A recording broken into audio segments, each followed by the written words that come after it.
Hello, ladies and gentlemen. Welcome to Spitballing. I'm Matt Taylor here with my good buddy Kyle Amundsen. And we finally have Rob Lewis in the house. Hi, everybody. How are you? The elusive Rob Lou. Mm-hmm. He's as elusive as a rabbit. You were one of the Shirts available at 9th Street Social Club, The Rabbit. You were one of the very first guests that we talked about having on. What podcast is this? On episode 1, but we because our very first episodes, we filmed here. Yes, and we're like, because you weren't open on Sunday, and so we were able to film it here, and that was great. And we were like, we got to have Rob on. So we've been working on that for over 2 years now, and we finally got you. I can't believe I walked into this trap. You guys are horrible. Thank God, everything's shut down, so now we just don't have to worry about. That's a big bonus. Whenever, that's the best part about COVID. Podcast 7 days a week. Yep, that's all we do now. And it's weird because since Pays COVID, well. we haven't.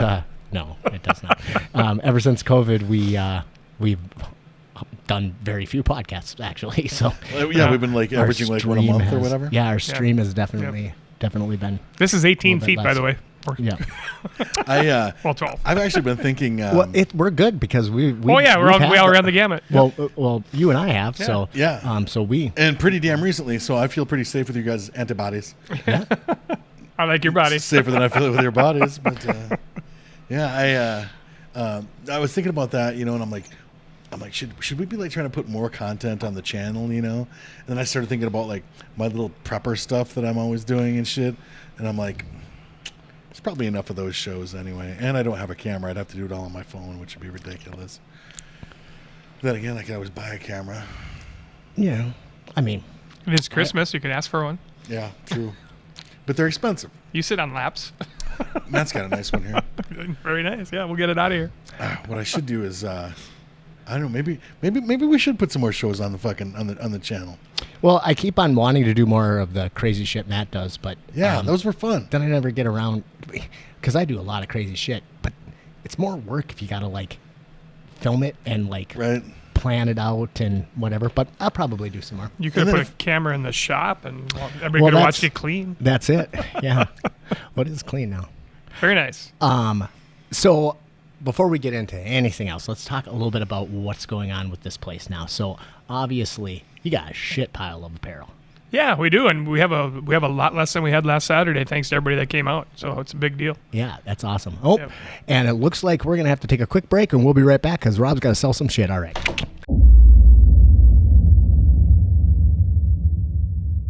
Welcome back to Spitballing, ladies and gentlemen. I'm Matt Taylor here with my good buddy Kyle Amundsen. And as we were saying, you have a shit pile of clothing, and obviously people are stopping in periodically to buy some stuff. And it's been great. There's messages hourly, and I've been trying to market it pretty good because that's what we do right now. Back when we were still open, I can't remember who it was I was talking to, but one Saturday night I'm working and somebody said, I bet in 20 years the 9th Street Social Club is going to just be a clothing brand. Just an apparel line. And I said, that's actually not a bad prediction. I think that's a possibility. Like, you got a fucking flair for, like, clothing. And so many people, like, I noticed this the other day. I'm like on Facebook, and I'm, like, scrolling through, and I keep seeing people's, like, pictures and shit like that.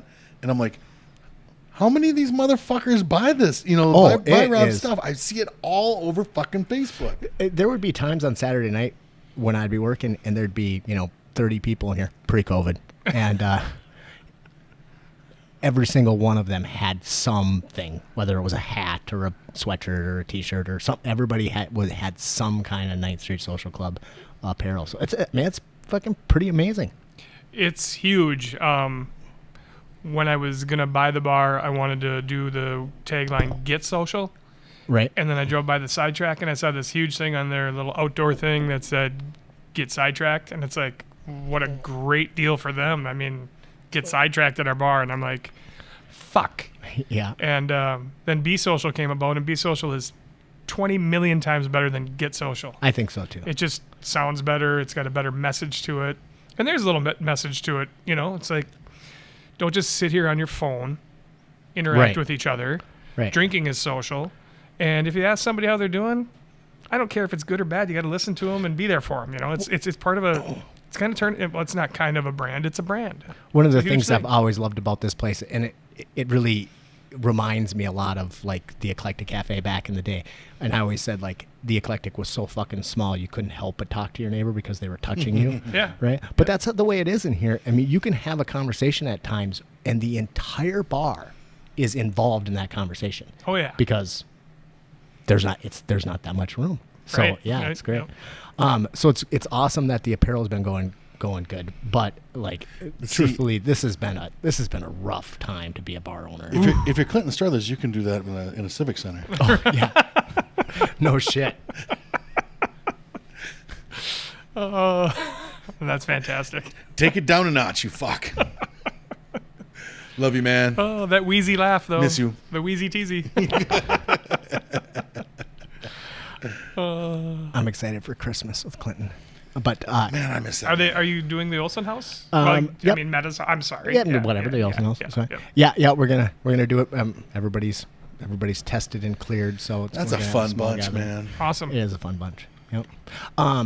So not a great time to be a bar owner. No, Yeah. Tough. tough. Why, was there something going on? Yeah, there's a little bit. I haven't heard anything. I don't know. Yeah, I don't know. There's this thing. Nobody's talking about it much on social COVID. media. No, not at all. I think it's called COVID. So, yeah, I mean, how have you been able to get through this time period? I mean, like it's not like you or Aaron like have like 2 or 3 other jobs on the side. Like No, I there's usually do. there's no other jobs on the side. For me, really weird being responsible with my money. Ooh, Yeah, and never seen that before. I'm not too humble to admit that the generosity in our community is huge, and Yeah. outside our community, I've had cards full of cash and checks delivered to me, and during the first shutdown, and in the second one, it's happened again.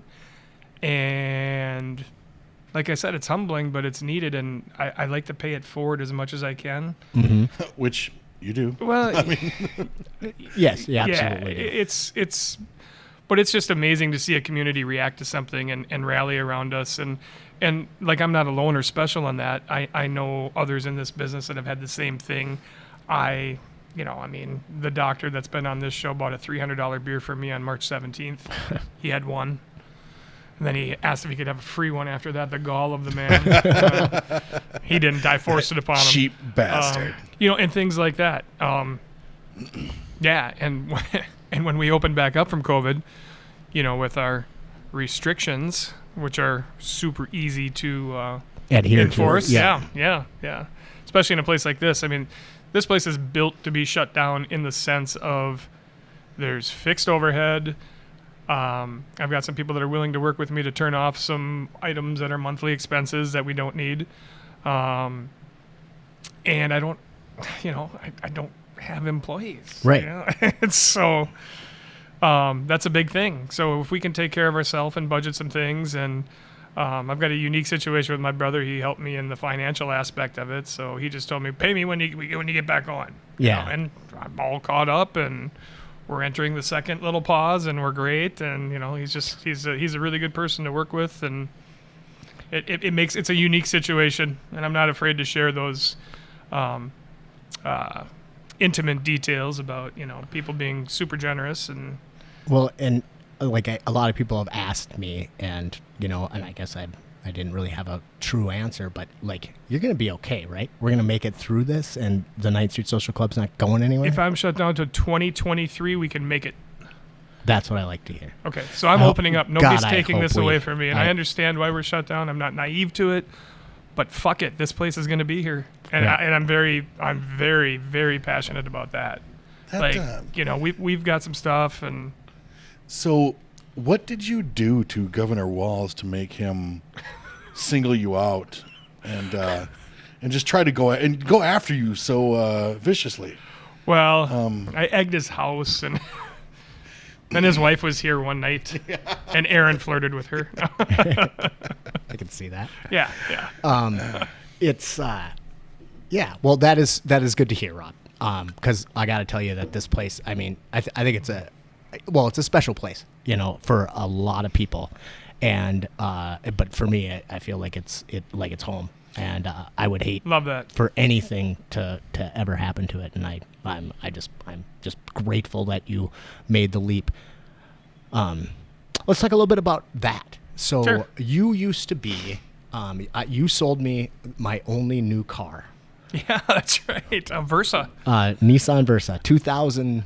7? Yeah, 6? 2007. Yep, it's a 2007 time Nissan frame. Versa. Yeah. Bought that fucker from you, made 2 payments on it, and then she took it in the divorce.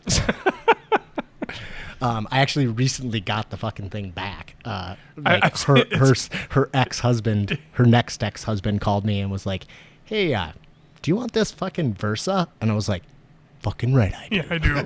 Principal alone. It's got 365,000 miles on it, but I want it. Anyway, long story short, you used to sell cars for Nissan. Yeah. My career started at Falls GM as a salesman, and then I went into service up at Donlinger Chevrolet Cadillac Toyota, and went back to Falls GM to be a service manager. Max was on his way, so I wanted to be closer to home. I told a guy named Doug Davis to fuck off. He was my service manager and friend that hired me back, and then I got fired. Only job I ever got fired from. Really? Yep. Nice. Got offered a job at Tanner's the next day. Dug my heels in because I'm going to take them and get unemployment. Didn't get it. And then took a finance job at the Chrysler store, and then 7-8 months later was the general manager at the Nissan store for 6 or 7 years. And you sold the shit out of cars back then.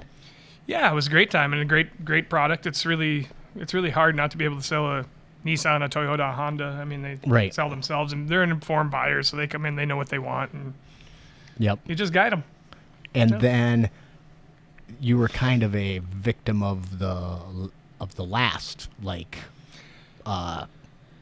Well, financial crisis. Yeah, And- Cash for Clunkers was like right after I got out of the business, and a big thing that I'm proud of, I got fired from Donlingers, whatever, but I had my own exit strategy when I left Nissan. I just couldn't take it anymore. I was 260 pounds and round mound to rebound and unhealthy and stressed out and not a very good probably dad and definitely not a good husband because I just would come home and go to the basement and watch TV.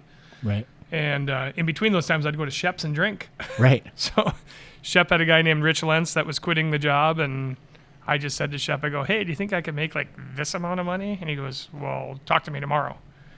And like 2 days later, I quit. Started in the bar business. So that's a pretty big thing to go from being like a sales manager, which you were making a decent living, Yeah, I made good money. to jump to being a fucking bartender and with exactly zero experience. Right. Right. You'd never worked as a bartender even as a kid or anything, right? You were- No. And to jump into Shep's, which is a busy sports bar. Yep. And Great place. that just, it's a lot of people, and to have the like confidence to replace your income on basically a job where you're just getting tips. It was a trust fall, and somebody caught me. Yeah. So yeah. And you did it. Yeah. Yeah. But man. I mean, it kind of, like that's a good fit though. Because like, look at Shep's. What is special about Shep's? The Shep people. and the staff. Yeah, You know, it's Right, the yeah, people. that's- that is that's the fucking, draw. like there's nothing special about the neighborhood, Yeah. there's nothing, it's fucking, I mean, besides I guess when it was the happy hour, it was the first bar that I was ever in. I used to. Did you drink underage there? Well, my grandpa would take me in there. Grandpa liked to That's drink. what I hear about 9th Street, whether it was Jilly's or 9th Street Bar. Oh, this is the first place I ever drank. I was 17. I'm like, sweet. Hope you're 21 now. That's the only like episode of Always Sunny in Philadelphia I've ever seen. Is the one Yeah. where they like decide they can serve underage Oh, yeah. people, and like they're like, business has never been better. And I was like, And the liquor store next door, which was, I think, originally Max's Liquor, that's where everybody went to buy their underage beer. perfect. What a great location. Yeah, great 212, location. 214 South 9th Street. Yeah, so that was a good fit to take that jump to Shep's. And how long did you work there? Just about 9 years. Just Yeah. 9 years. Yeah, just about 9 years. Yeah, that's And pretty Shep's the awesome. greatest guy in the world to work for. Hey, Shep, I got a buddy coming in town tomorrow. If you can cover my shift, is that okay? If not, I'll just work. You got it. You know, I'm sick. I got it. Everybody loves a Shep. story that How can I you not? always hear about Shep, and I think it's really speaks a lot to his character, is how if somebody is swamped and he comes in and like lends a hand, he might work 5-6 hours with them and will absolutely refuse to like split a tip. 100% true. Yeah. So many nights, so many Tuesdays where he came in where, I mean, there's opportunities between gambling and being just busy serving drinks where you can make some good money in a bar. And there was a Tuesday night that he just happened to wander in. There was no way I could have called him to stop and called him and said, hey, I need help. Right. And he worked with me all night. And I'm like, hey, I'll just bring your portion of the tips in tomorrow. He goes, no, you won't. Right. Oh, okay. And that taught me a lot of lessons going forward, because if I jump in and help anybody here, man, like I'm getting the front of it and it's your shift. I'm not taking any of the back of it. That's Right. just, I mean, and that's the best way to learn, is to have somebody teach you that. And, Right. Yeah. So you obviously have this like really personal and like important relationship with Shep. Mm-hmm. How hard was it to like decide to like split off from that and to like start your own thing? It wasn't hard at all. No? No, it was hard personally, Right. relationship wise, worried about it. When I told him I was buying 9th Street, he said, well, you really caught me off guard, and you'll do a great job. You'll be successful, but I'm not happy about it. Right. And you'll, I mean, because he's losing one of his. you'll take some of my customers. Well, I didn't take anybody. We share them. And, we even do silly things like if the Gophers are on at 11 o'clock, well, the group's coming here, so you don't need to you don't need to open early. And it's like, they go there 6 to 1 here. It's the best place in the world to watch a game. I mean, he's created that environment. Right. But nobody takes anybody. If anybody asks where to go, I send them down there. He sends them down here. I go in there and have a cocktail. He comes down here and has a cocktail. And it's great for the businesses in between. Yeah, yeah. The truth is I've always thought that too. I've always thought that that competition, especially in the bar business, like good bars breed good bars. Yeah. And if you have, Agree. like back in the day, when there was 16 kind of hopping bars downtown, I mean, that was like it became a kind of a destination. You go from one to another, and I think that's kind of coming back. This hasn't helped, but No, this little period has not. but it's gotten to the point where you have some really excellent bars downtown, and it is that's good. There's not a bar owner downtown Brainerd that I have any issue with, and I don't know that they do with me. They sure could. I don't know, but even with yesterday's Gone right across the street, you could exchange that with 612 or the Mexican place. It just recently changed names. I can't remember the name of it. But when you play off each other and you're like, hey, go get some good food. They're right next door. It's a great burger. And hey, you want a fancy cocktail? Rob does that. Go across the street. Right. And it's constant stream back and forth. Yeah, it's awesome. Yep. Whenever somebody would be like, hey, do you guys have food? And I didn't necessarily want to take the time to cook them a fucking pizza. I wouldn't be like, well, we have pizza. Huge profit in frozen pizzas. You're fired. Yeah. Oh, wait, you don't work here. And I'd be like, dude, they have the best food across the Yeah. street. Just go Yeah. talk to Dan and Nikki. They'll Absolutely. and versus whatever. And then it's the same across. Like I can't even tell you how many times somebody has come in and said like, hey, I heard you make these fantastic mojitos or whatever it would be, and like it was always Dan or Nikki like sending them over. Which, by the way, I do make the best fucking mojito ever. Second best. Not even close. It's not even a contest. But it's all because Only available on Saturday nights. it's all because of the mint tree, Yeah. man. That Yeah, fucking mint tree. So one of the things that you The mojito tree? the mojito tree. That's what Nick always was calling it. Grows out of the side of the dumpster.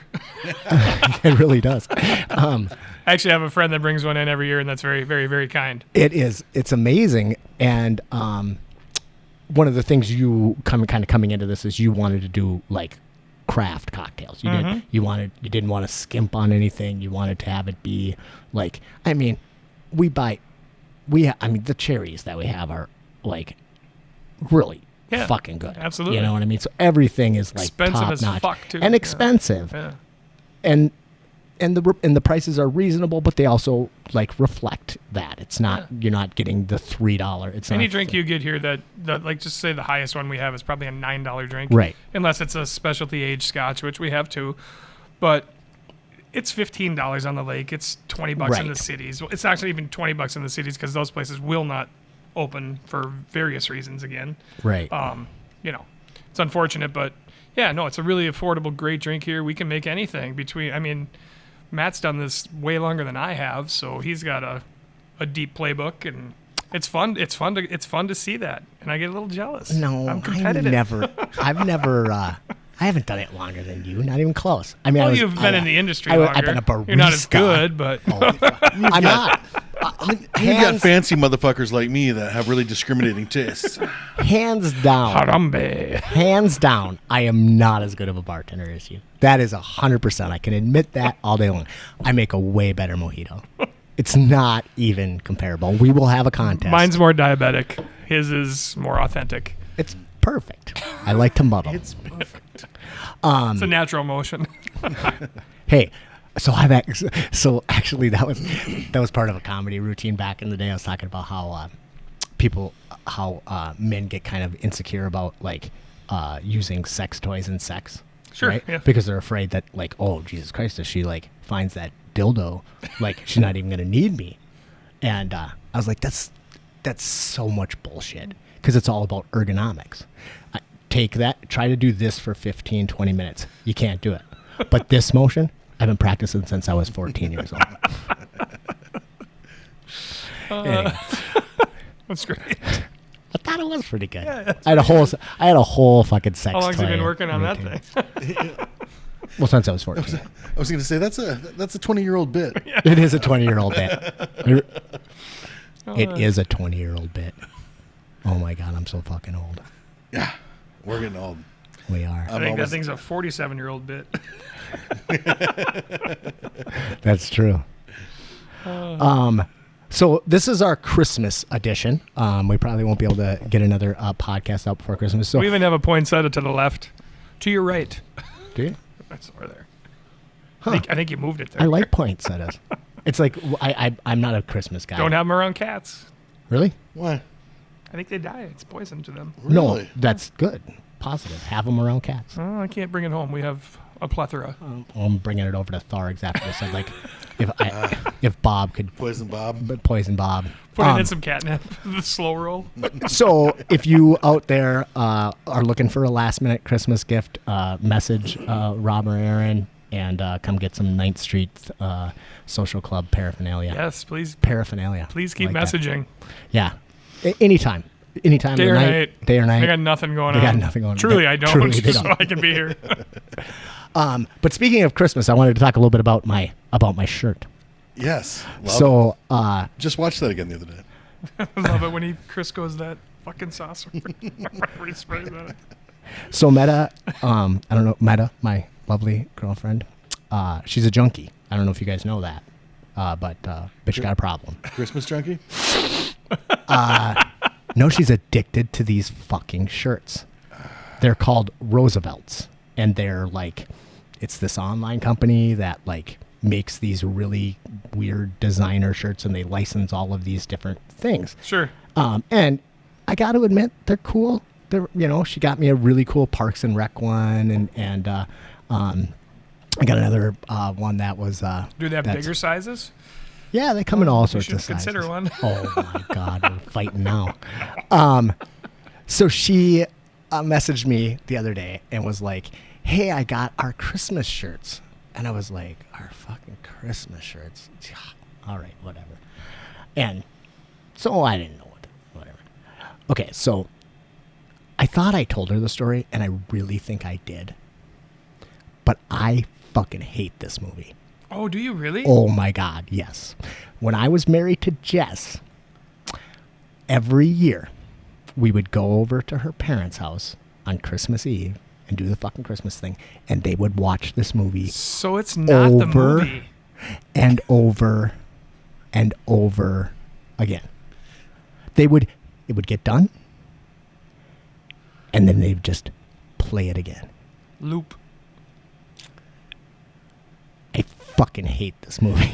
I love that movie. I have fond memories. I saw that movie in the theater. Love that movie too. Try watching it 173 Yeah, that would drive me times. fucking crazy. Even when I watch it now, I'm like, but you know, I just whatever, the nostalgia and shit.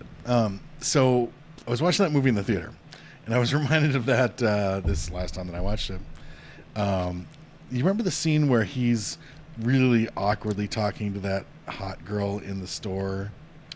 The department store. It's burned in my fucking brain. And then later on, like, he's like standing by the door and he's having that like little fantasy about her like coming out of the pool and she's got her top off and shit like that.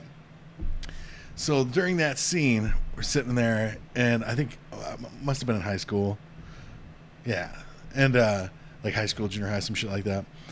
And the girl is coming up out of the pool and you know, then the little girl like interrupts him and like that scene ends. And in the fucking theater, this huge collective, like every dude in the place just groans, you know? And I'm just like, you know, thinking back on that, I'm like, well, that was cool, you know? Oh, if you're watching this or if you're listening to this, I suppose we should probably explain that the shirt is a Christmas vacation montage. Damn it. Shirt. Yeah. So A lot of Chevy Chase on there. a lot of Chevy Chase on there. Putting it on burnt my skin. And of course, the most famous line from that show, shitter's full. That guy's went off the deep end in real life. Has he? Randy Quaid. Oh, Really? Ooh, yeah. Really? Mental health issues. Yeah. Oh, man, I did not know that. That's too bad. Yeah. So I've enjoyed has everything. what's his name? The guy from Ray Donovan. John Voight. Oh, yeah. John Voight. Big time. Well, Cuckoo for coconuts. I saw his little Satan deal the other day. I think he referred to Satan like because of Biden. yeah, basically. Yeah. Satan. Right? Yeah, you know. Hey, Joe Biden has a German Shepherd. Bad people don't own German Shepherds. You can't. No. Or a German Shepherd will turn on you. It'll kill you. It'll kill you quickly. Yeah. Boy, there's been a lot of them lately. So much craziness. Then you've got like the Proud Boys and shit like that. Oh, you yeah. know. Like trying to look Stand by. trying to look tough while you're being the biggest snowflakes in the fucking world. You know, Right. like while you're fucking like putting your goddamn emotional immaturity, your fucking gullibility, and your fucking childishness like out there for the whole fucking world to see. You're flexing. You know, like Right. oh goodness. It's been an interesting time. It's so divisive. 2020. Whew. Crazy. Man. So you had the COVID. I had the COVID. I also had the COVID. My favorite number is 19, and my tagline's "Be social." What a great time to own a bar. Yeah, no shit, It's a right? true story. Yeah. Um, I'm really looking seriously at 18 as replacing the 19. yeah. Oh my God. So how was it? It was a Saturday night, so you and Aaron were working. Yep. I was going to bed about 11 o'clock. Didn't do anything really all day. Felt like I had, like postnasal drip and my eyes were super tired. Okay, my cold's coming on. Sunday I woke up. I was super sore. Yeah. Sunday night, I was incredibly sore. Monday, I went in and got my test. Wednesday, I got my results. I didn't sleep much during that time just because of the body aches. Everything else was very mild. My temperature was like 100.1 for 2 nights. And then when I started feeling better, I was probably a week into it, maybe 8-9 days. Then just fatigue. Right. If I walked over to grab a medium t-shirt over there, I had to go to the couch and lay down. And Aaron was 3 days behind me in the process, and and that shut us down for our own 2 weeks. Yeah, that was nice to just have an extra 2 weeks to just do nothing. Just do nothing. Just coming off 3 months and going on, whoever knows how long now. But the responsible thing to do. Right. That 100%. that's a bad look. Yeah. It was very mild for me. Very mild. My brother had horrible body aches when he had it. My brother Nick.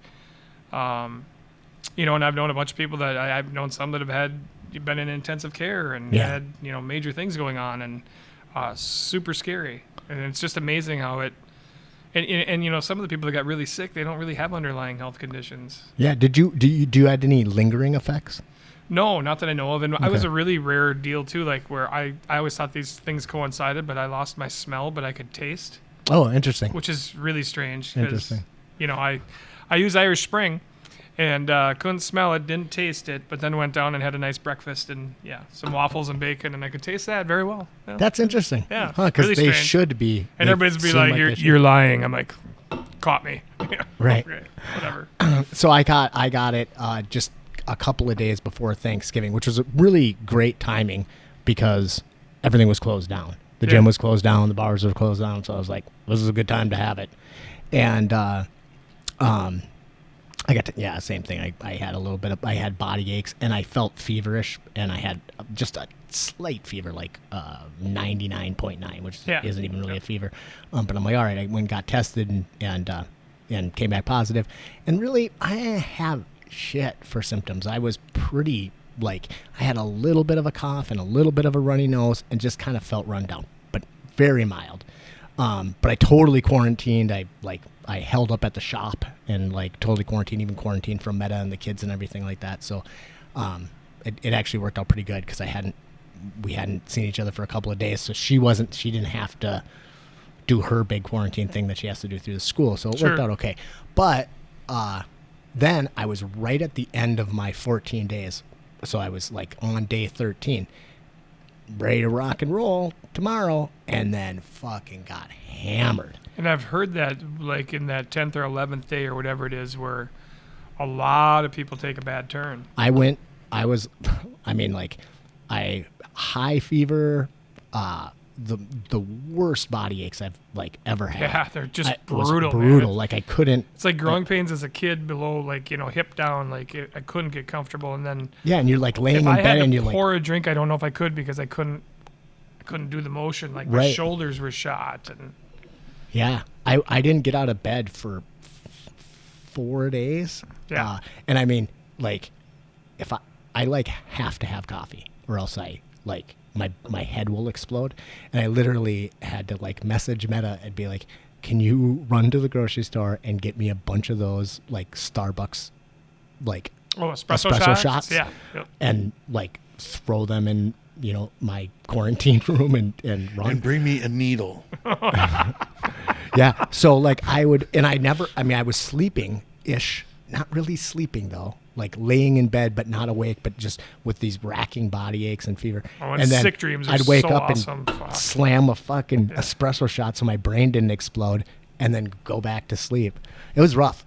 And then I had to quarantine for another, whatever it was, 4 days after my symptoms cleared, before I was clear. So yeah, it was rough, but it still wasn't even the sickest I've ever been. I mean, it wasn't as bad as food poisoning or something. Oh, Jesus Christ. Food poisoning is so bad. Yeah. Food poisoning is the worst. That's the sickest I've ever been. Me too. That's the fucking, the worst. I've never been so sick that I wanted to die. When you're puking and shitting at the same time. Yeah. That's that's just the worst out of both ends. Absolute worst. You're you puke and then the pressure of the puking makes you shit your pants. Yeah.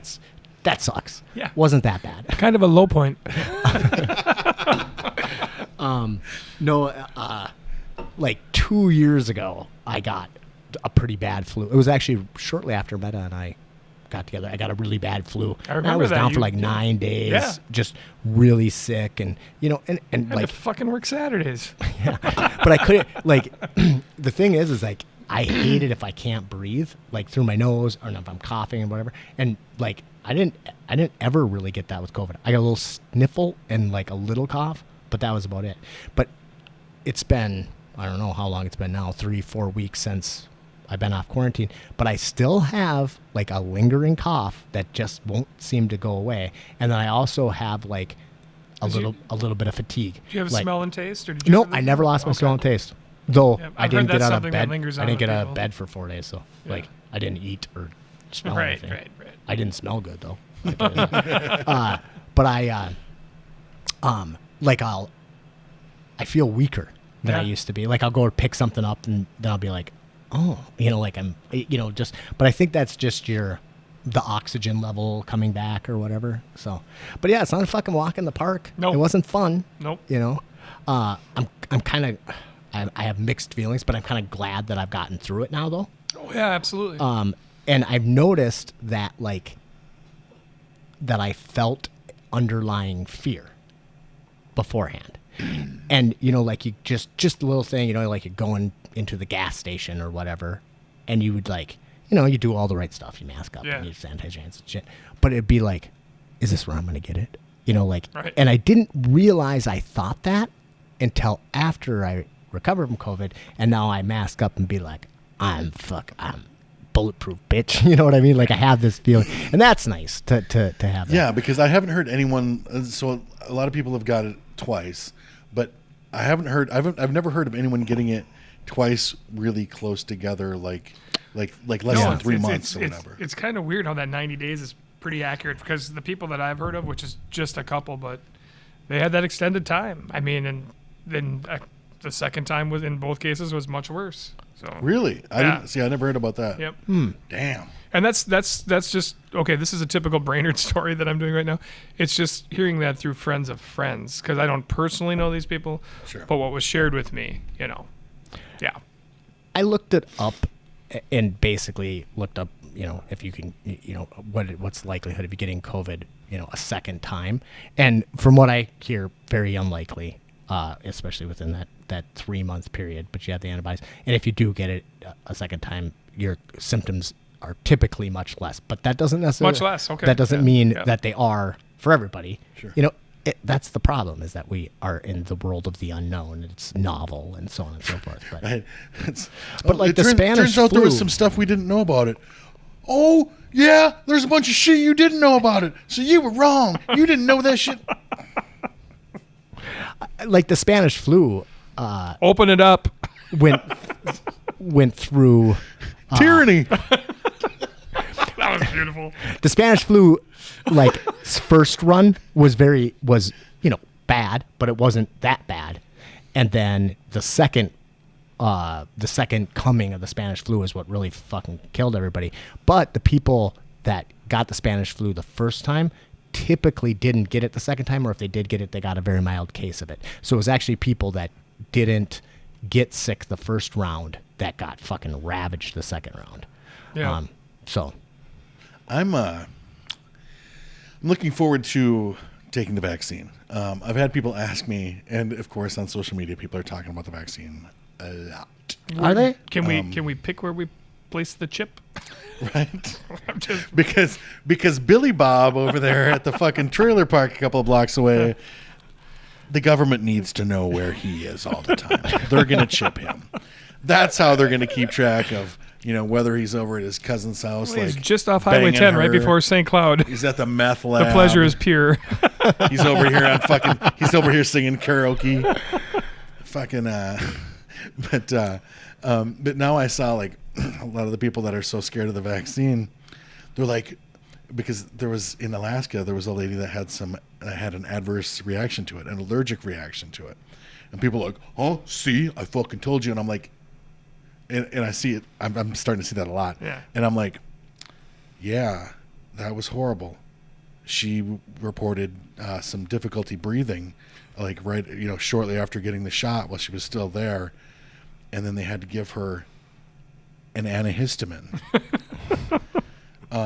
So, I mean... It's really exactly the same as COVID. Right? It's a nightmare. It's a nightmare. So those people, they're absolutely right. It is, that vaccine is going to kill you, or maybe give you a little trouble breathing and you have to take an antihistamine. But yeah, I'm excited. I want to take that shit. What is it, 50%? If 50% of people take the vaccine or whatever, we should be able to get to herd immunity, by midsummer or something like that. I don't want to fucking do this again. No. Granted, there will be pandemics that come down the pike, Yeah, probably not that. So I listen to a shit pile of podcasts, but I listen to this one pretty consistently called Science Versus, and it's an awesome podcast, but it's just they find the leading scientists and just ask whatever question it is. And basically the question was, when's the next pandemic? And they're about every 100 years. That's about how often a global pandemic like strikes. So it's possible that this pandemic could evolve, or could this virus could, and I mean, again, I'm spitballing here, but it could change and like, you know, wreak harder havoc. But it's unlikely that we're going to get another novel virus right away, you know. So hopefully, like this. But I'm with you. Like, I want it to be over. Fuck, so much. Yes. And I didn't realize, like, I consider myself kind of an introvert, which people, whenever I say that to somebody, they're like, what? I'm like, but I am. I really like to be alone. I like to, you know, do my own thing. And like I'm good without people. But this is a little too much. Yeah. It's a little too long. Yep. And I realize how much I really do need that social interaction. Just like when we were talking about wanting to do this podcast, I felt like I was like desperate for it. Like, no. I need to get together with some fucking people and have a conversation. Yeah, absolutely. Or I'm going to die. Absolutely. You know? And, so it's tough. And I miss coming to a bar and like hugging people. And I'm not a hugger really, but I mean, you know, you come to the bar, get some hugs. I like that. I miss it. I miss that touch. I miss cheeseburger baskets. I keep talking to people and shit. I miss being able to go out to eat a lot yeah. too. Yeah, for sure. 'Cause I don't like takeout. I mean, like, Right. Chinese is great, pizza's great, eat. wings are great, but if I'm going, you know, like Chris Dunmeyer does a great job. He's got a wonderful restaurant. His prime rib there is fantastic, and this isn't just Chris; it's any place. But when you travel with that, and you know, and then you unpack it out of the styrofoam and you put it on a plate and you do all this bullshit because that's what you got to do. There's just something about eating it there and seeing it on that little sizzling plate in the au jus and doing whatever you do to it. But and that's no fault of any restaurant. If I'm crying, it's just impossible. Like, if I'm crying while I'm eating a fucking plate of nachos, I want it to be like for the usual reason, because I'm a fat fuck and I can't control myself and I fucking hate how fat I've gotten. And you want Not more? because it's soggy and fucking like my chips are limp and shit like that. So Yeah. yeah, it's fucking brutal. Yeah. I do have to say though, I got okay. We talk about Dunmeyer's fairly often, but Dunmeyer's new restaurant used to be the old Hassie's. Chris, sell the gorilla suit. I'm telling you, Sorry, buddy, I love you. it's the best fucking meatloaf I've ever had. I And love meatloaf. I love meatloaf. too. I'm My a favorite thing about meatloaf, though, is I like a cold meatloaf sandwich I on do Wonder too. White bread with some ketchup I do too. the next day. I do cold. too. But his I is ate 3 of them right now. his meatloaf is so good. really And I'm a good. meatloaf connoisseur, and I just got it there the other day and brought it home, and it was still pretty. Is that the fucking one good. that's the Aaron's bacon cheeseburger? Yeah. His brother good. Aaron. Yeah. So good. It's really good. I was pretty impressed with that too. And I, you know, like you, I'm a meatloaf connoisseur. My first wife made a cookbook of meatloafs. Really? Yeah, you remember Danielle? 2 out of 3 weren't bad, were they?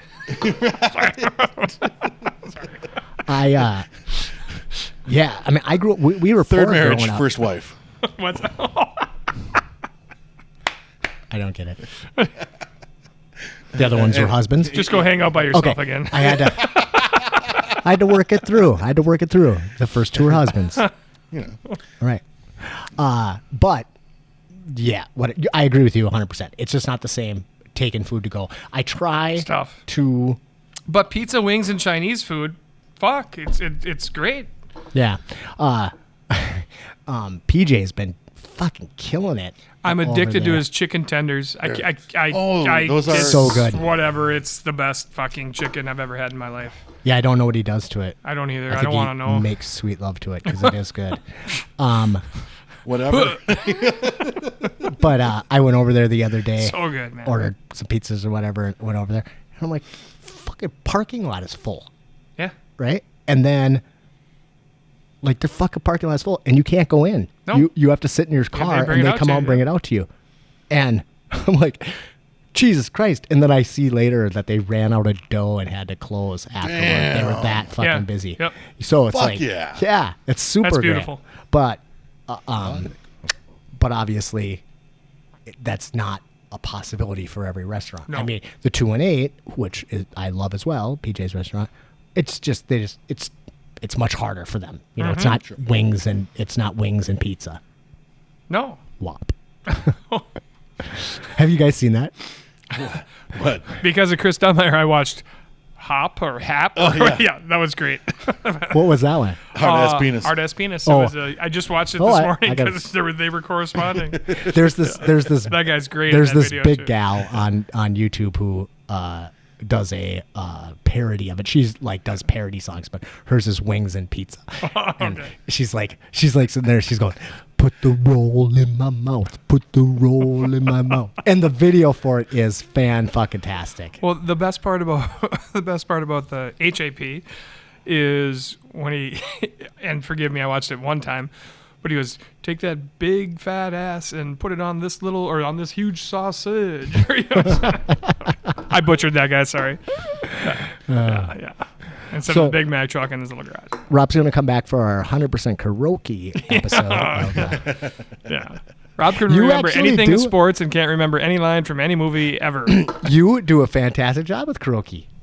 When you and Aaron came over and we did karaoke, you that were was a fucking long on time fire, ago. man. Yeah, it was fun. The kids fun. won't shut up about you. They're like, when is Rob coming over? I was like, I give him free shit. yeah, they would. That's pretty awesome. All right, yeah, let's take a quick break. Yeah. Let's take a quick break and we'll be right I gotta back. grab a beer.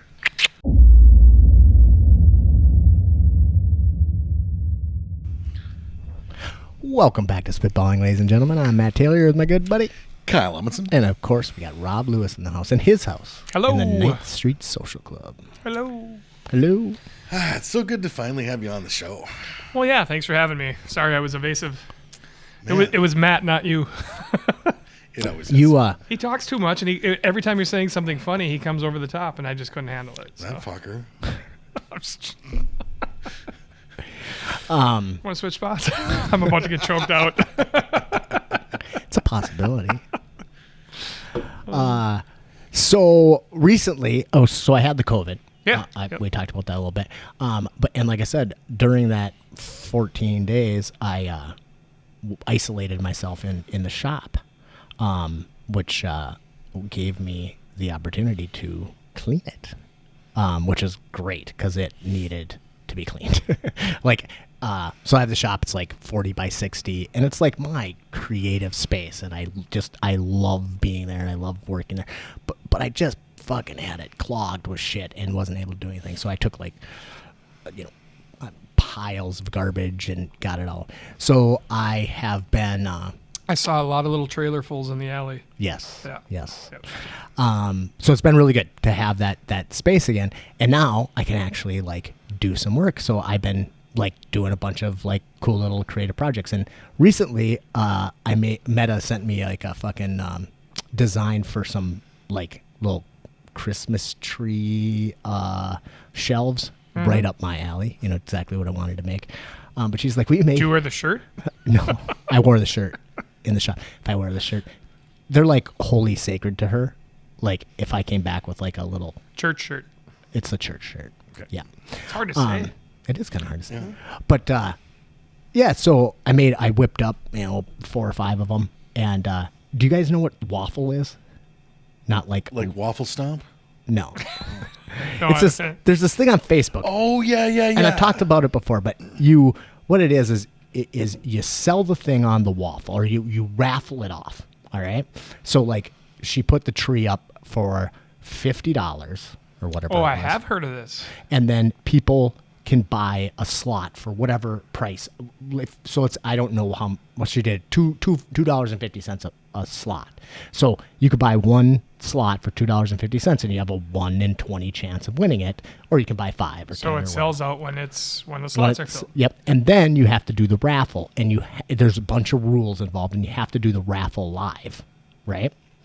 So you have to draw it, and then you pick 19 losers. right? And then at the end, the last one's the winner. And Makes sense. the actual fucking waffles are awesome. Like, I've never bought anything on there, but I've wanted to just to see that person actually do the waffle. So last night, Meta and I waffled our first tree. And it was a fucking blast. It was really funny. And I think at the end of this episode, I'm going to put some clips Hell yeah. of I'm that curious. waffle in there of us. Why is it waffle? Is it a play on a raffle? Don't know. Have no idea. Yeah, I'm sure. Gotta be some. Yeah. I have Weird fucking deal. nothing. No idea. But it's super funny. So, but we pull. So she had the fuck things, and I was the one pulling them, and I'm like, 19, you're a loser, whatever. And then we get to the last one, or the last two, and there's only one tile in there. Oh, She, it's like a pull tab box. yeah, exactly. So then little we're harder. we're like, oh, just kidding. We had to do it all because it's live. You can't like be like, oop, we fucked that up. Let's redo it. It's live, and they're watching. Some of them are watching, or whatever. So you're committed. You gotta. So Couldn't you go sleight of hand? so we had to like find the missing fucking tile and redo it. It was pretty funny, but it was fun. So now she sold all the trees already. So now I got to make more trees before Christmas. I got to make more trees tomorrow. That's what I'm doing tomorrow is making trees. So, but I also, So I mean, like on that deal with the slot being $250, so you guys made $250. no, 5 trees. No? $2.50. Oh, I don't per know how tree? much she made. Oh. I have no idea. We made $50 off of one tree. Oh, here we go. Let's move. Let's switch the. Here is where Matt shows us his EDC, his everyday carry. Right. So like I said, I got the shop done, and I've been Need a higher belt. Yes, Sling it's across the back. crazy. Got to wear that one across the back. So Belt's right under my nipples. I recently completed this project, which is a giant sword. Oh boy. Holy cow! And it's pretty fucking cool. I was playing with it earlier. It's heavy.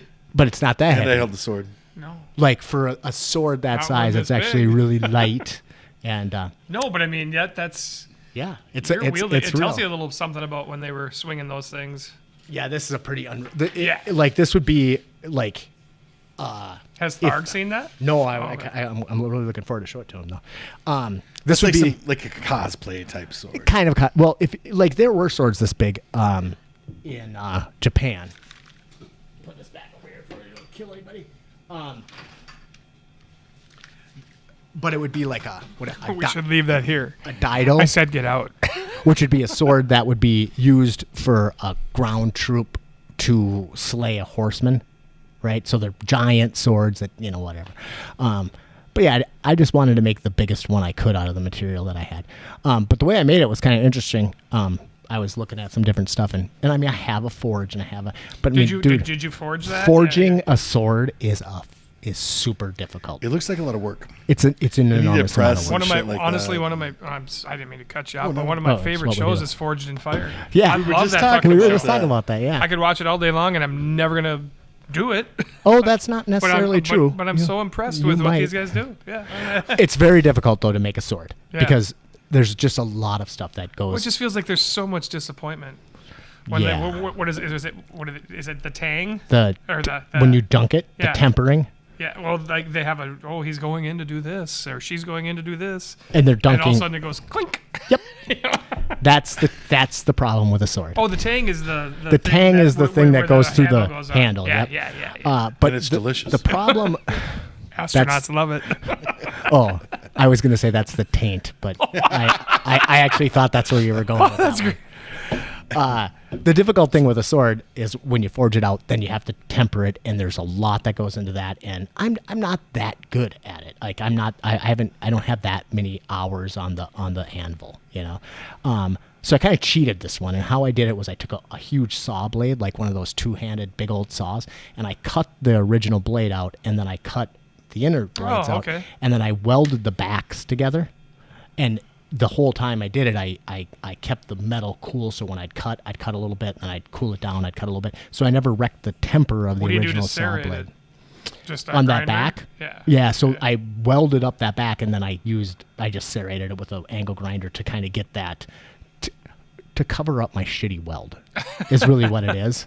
Because I didn't want to, if I wanted to grind it smooth, it would have been difficult to do and make it look good. So, so that's what I did. But, yeah, it's kind of fun, and, yeah, so I'm going to, fuck around, make a bunch more.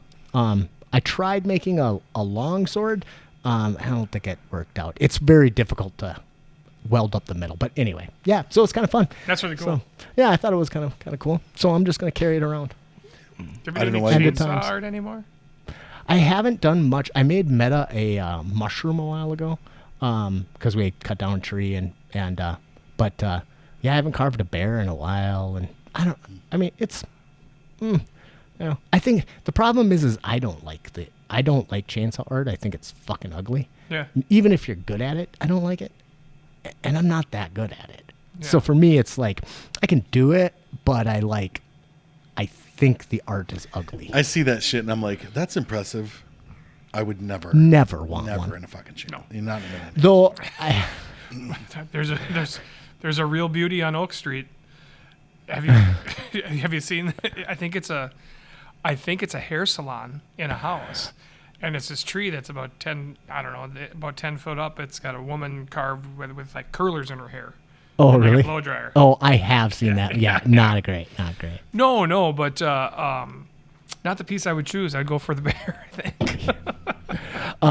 I have carved a few I've liked. I carved a bear for one guy, and he wanted usually the bear's like got a welcome sign, and he wanted it to say welcome on one side, and then on the other side he wanted to say fuck off. It was the best. That was one of my favorite ones. That's the post-COVID. Right. Yeah. I might be able to sell the shit out of welcome this. sign. And then I did actually another one that I liked that I carved back in the day is I did some penguins, and man, if you stick because I painted them and everything, they don't look. And if you stick a fucking penguin out in your yard in the middle of winter, it actually from like a 20 penguin? feet away, man, you're like, fuck, is that a penguin? So I thought that was pretty cool. I had people send me pictures of their. Do you remember that dinosaur car wash? Yeah. Yeah. Yeah. So they had raptors and stuff. So when they went bankrupt, I had this great idea. I wanted to buy a raptor and just put it like in the edge of. We don't really have woods, but we've got like jack pines. Yeah. But just kind of where somebody could see it. They're Right. $5,000 new. So on like the used deal, they're like, "Well, I'd give it to you for $2,100," and I'm like, "Hey, buddy, see ya." I was thinking $200. Yeah, You know what I would have paid that. I would have paid $200 all day long. You know what crime I regret not committing? Several. I have a list. You remember there was like a petting zoo just like in Baxter, like on your way like out of Baxter. Deerland? On the highway. Was it No, Deerland? Deerland was up in Deerwood. No, it wasn't. Deerland was, and I'm not even. That was right by like the waterfall kind of area. It was kind of like It's a possibility. I don't know. I want to say like maybe where Menards is or something like that. Yeah, that's right. Yeah. So That was fucking Deerland? I they think had a so. wooden fence, and on their wooden fence, they had these fake mounts. They had like a rhino and like some shit like that. These different fucking animals, and they were huge fake mounts. And then that place shut down, and they sat out there out front on that fucking Just weathering? on that fence for a long time. And I'm like, every fucking time I drive by, I'm like, one of Today's these the day. days I'm gonna fucking like I'm gonna pull up with a truck because they were big as fuck. Yeah. I'm gonna pull up with a truck. I'm gonna throw those things in the fucking back of this truck, and I'm gonna keep them. And then I'm like, then I'm gonna have to put them someplace where people can see them because that's why you steal some shit like that. And then I'm gonna go to fucking jail again.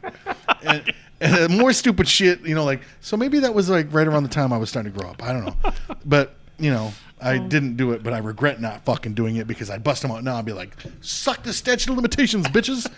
Look at these fucking animal heads on the wall of It was 9th Street." the slow play. I wonder if you can, like, you're like, no, dude, I stole this 20 years ago. Street. I stole it 20 years ago. I think I'm okay now. I have a crime that I didn't commit that I really, really regret.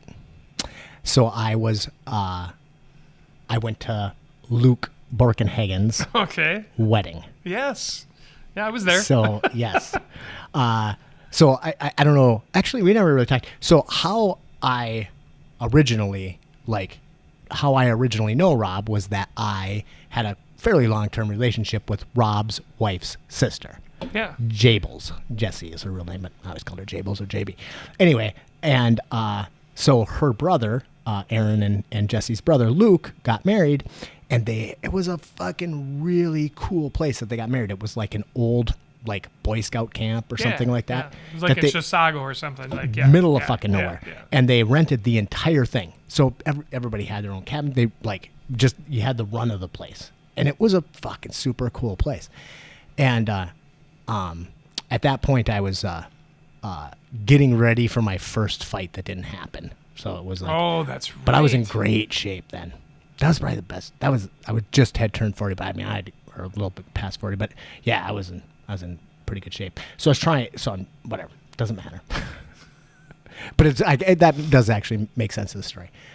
So we're fucking screwing around in the kitchen. Me and Peyton are, and we're looking in the back room, and there is a fucking life-size Yoda in the back room of this place that He's has an idiot. a tag. I'm taking it. Yeah, Right?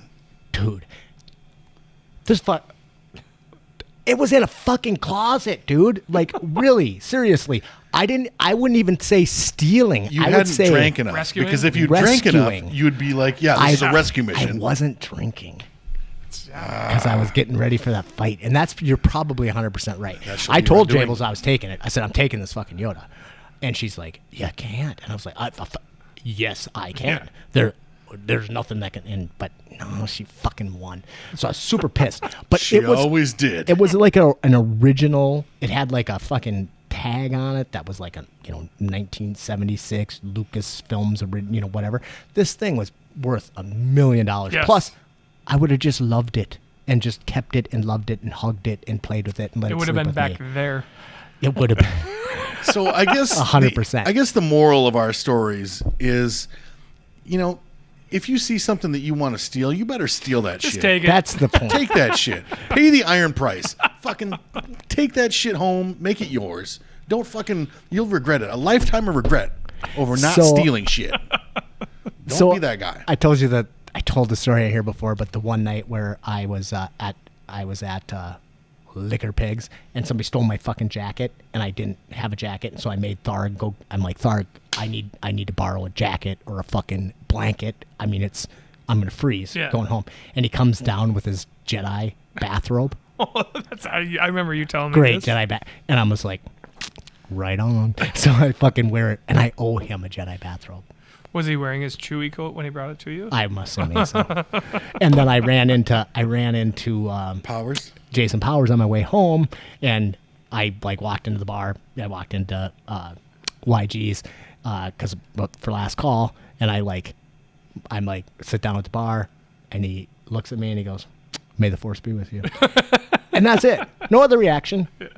And then we had a drink, and then we walked home together. That's a guy with an epic laugh too. Yes. Best laugh ever. But I told him, not that night, but I knew he was a big Star Wars fan. I told him about the Yoda, and he's like, "Let's do it, Let's go. and let's dress like Jedis."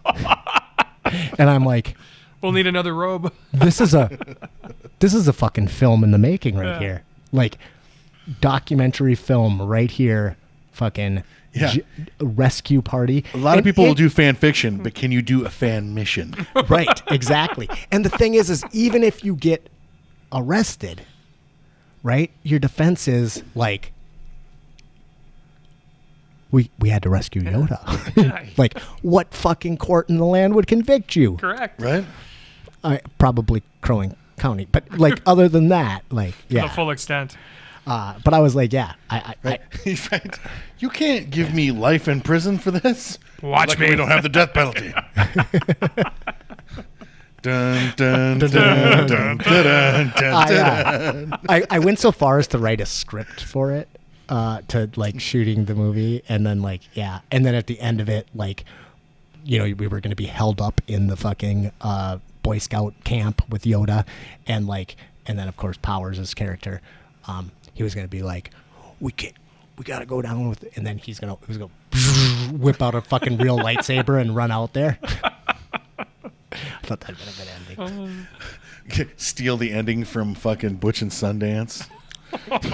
Goddamn, go running out there with the lightsabers and get just fucking gunned down. Yep. Yeah. Nice. Exactly. Yeah, it was going to be like the scene in I haven't seen that in episode 3 or 2 when Mace Windu ran across the thing. It was going to be like that. He was going to be like, "Fuck, we can't let him take him." He's going to whip out his lightsaber and then just fucking run out there, and we were all going to get mowed down. And, Quick side note. Have you been watching The Mandalorian? Do you think that there's no flow to this? How do you think? Of course, I'm leading into The Mandalorian.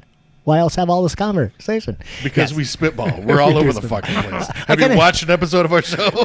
Yes, I'm all caught up. Are you into The Mandalorian? I know Aaron and Max watch it usually when I'm gone. I don't know. So I wasn't super crazy about the first season. We I loved it, but I love everything.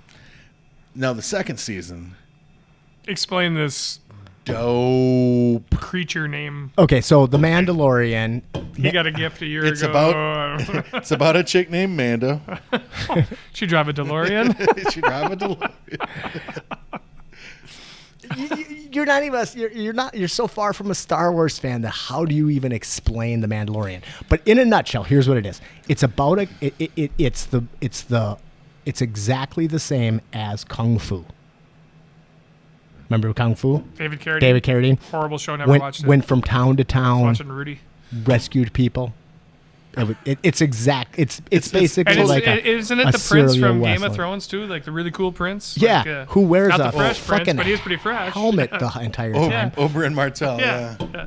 Yeah, so you can't even really see The it. Viper of Dorne. Bangs everything. But Everything. Comes over to my house. The fish stop swimming. I gotta say, I was not disappointed in Ahsoka. No, cool. Very Real cool. And I hear now they're going to give her own series. No. Yeah, I did not know that. I guess that's a signed deal now. Dude, what about my man Tamora Morrison playing Boba Fett? Yeah, that's cool. It was cool. I I know, mean, Rob. I'm so- sorry. Just let your eyes glaze over. Were his parents stutterers? So The name of that?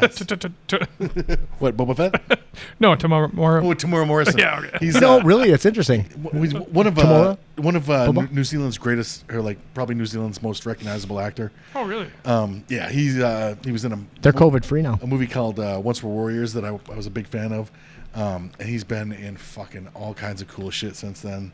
He was like Aquaman's dad. Makes it believable, Boba Fett. I mean, I was interested that that's the way they took the story, because originally it was like, I don't know, Wyatt Earp had his armor, and then he came to get. Yeah, it was cool. It's cool, but I really liked Ahsoka, and I'm really excited to see where it goes. Yeah, I think it's cool. I mean, I thought she'd be hotter in there. Are you kidding me?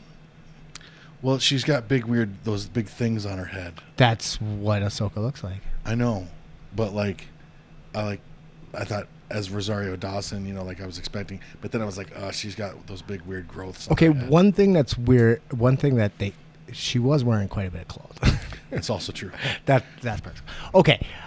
Keep going. No, that's it. I'm I just but since we're on to TV shows, did you get a chance to start Kingdom? I'm 3 episodes in. Oh, okay. Yeah, yeah, What do yeah. you think? I want to see where it's going. Yeah. Yeah. No, it's the one guy's obviously going to fight again. They're all gonna fight. No, but the dude that just got out of prison and he's in the halfway house. yeah. Oh, yeah. Ryan. Whatever his fucking name is. Ryan. God, that Yeah. fucking show is so good. If you haven't watched Kingdom, it's on Netflix now. Son of a bitch, that show is Is it really that good?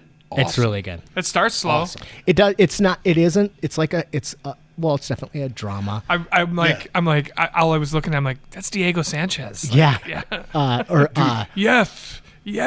And he got beat up. They show so many fucking And then so Chris many Lieben was in it too. yeah, Like, in the they're first 3 all over the episodes. place. Okay. Yep. MMA They're- legends in that fucking show. And Who's the dude that Big Daddy- fought at Joe Daddy 155 Stevenson? to like 270? Joe Daddy Stevenson. he's like he's a lightweight now. This is not healthy. only is he like in the show, like he was also like the He's like a creative guy in it, right? Yeah, technical consultant. director and everything, and like Is he the ref?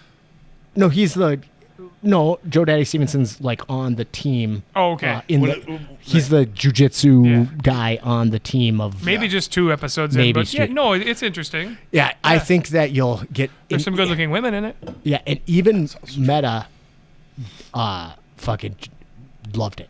And she doesn't like anything, including you. But she, But like the small time MMA thing, like the sleazy hard. world of fucking mixed martial arts, and like that like these these fighters are head cases, and they're like then you get to see them cutting weight and shit. Then they're really head cases. There's a lot of fucking realism. They spent a lot of time and fucking like time and energy getting it right in a lot of fucking ways on this show. One of the things that I thought was just so incredible about the show is the ears. Oh my god! So I had to look that shit up to see. I said to Meta, Cauliflower or what? yeah, they all have cauliflower ears, and they're fucking like, I'm like, how the fuck did they find these actors that were willing, or these MMA fighters that were such good actors? Yeah. Like, because that guy's ear is fucking jacked. Yeah, No. It's all just makeup, or it's not. It's all prosthetic. super well done. But man, you have to really understand MMA and jiu-jitsu or whatever to even like, oh, you don't have to fuck a guy's ear up. No, you got to fuck that guy's ear up. I mean, that is it. That's attention That's to detail it. right there. And man, then they pulled it off. Like, because like I've seen a lot of cauliflower ear. Matt's seen fucking 5 times as much cauliflower ear as I have. Yeah, it's like, and fucking and it like really. I looked at that guy and I'm like, and I thought the same thing. I'm like, who is this fucking wrestler dude? That fucking like on the show, because he's pretty fucking he's an impressive actor. He is an impressive actor, but he didn't have any fucking background in wrestling in mixed martial arts. I remember when I was going back to the Nissan dealership, Brian Tuma, precedent guy, takes out paintless stamp repair. He started doing jiu-jitsu, and he'd come in and he'd be like, oh, just oh, it hurts so bad. I miss turned into a Tuma so and much. I'm like, oh, I ran into him 3 weeks ago when I got my car repaired out at Abra, and he, very Tuma, like he popped out of the bathroom after taking a shit. Right. Hey, buddy, how are you? Like, well, I'm really good now that I see you. He's the kind of guy who would come here and take a shit. Oh, yeah. Well, he's an upper decker. Yeah. Yeah. 15 years ago, we were stopping to get some, the true story, we get some egg rolls when we're downtown at the Great Wall. The Great Wall. On our way from Sheps to fucking Liquor Pigs for some reason. And he's like, I got to take a shit. And he's like, I just upper decked. I'm like, I just got his egg rolls. Okay. What's upper deck? You take the lid off the top of the you toilet shit. and you shit where you. Oh, Yeah. Oh no. That was his. That was his move. Probably him and Jared, I would imagine. I have a Sorry, Jared, if you didn't do it. best memory of Tuma ever, and it was Halloween 20 years ago, long time ago. Yeah. And I was going as so back in the day, Tharg always went as Jesus. For Halloween. Yeah. Yeah. Crown of thorns, big ass fucking white robe. I think he carried. Didn't he carry a cross one day? Yep. Yeah. I was like, Oh, he always carried a cross. Yeah. ooh, It was- boy. oh, yeah, it was- I didn't yep. know him that well at the point. Oh yeah, it was good. He'd clean up, man. He'd win $400-500 every fucking Halloween. It was great. And I mean, how would you not vote for Jesus? So I went that year as Genius or Jesus. as the JC Secret Service, right? So I just wore a suit and I had like a little earpiece, and I would just be like, "Excuse me, can you step aside, Son of God, coming through?" So I was like his security, and we walked into the Iron Rail, and across from the bar, looking over there, and fucking oh my God.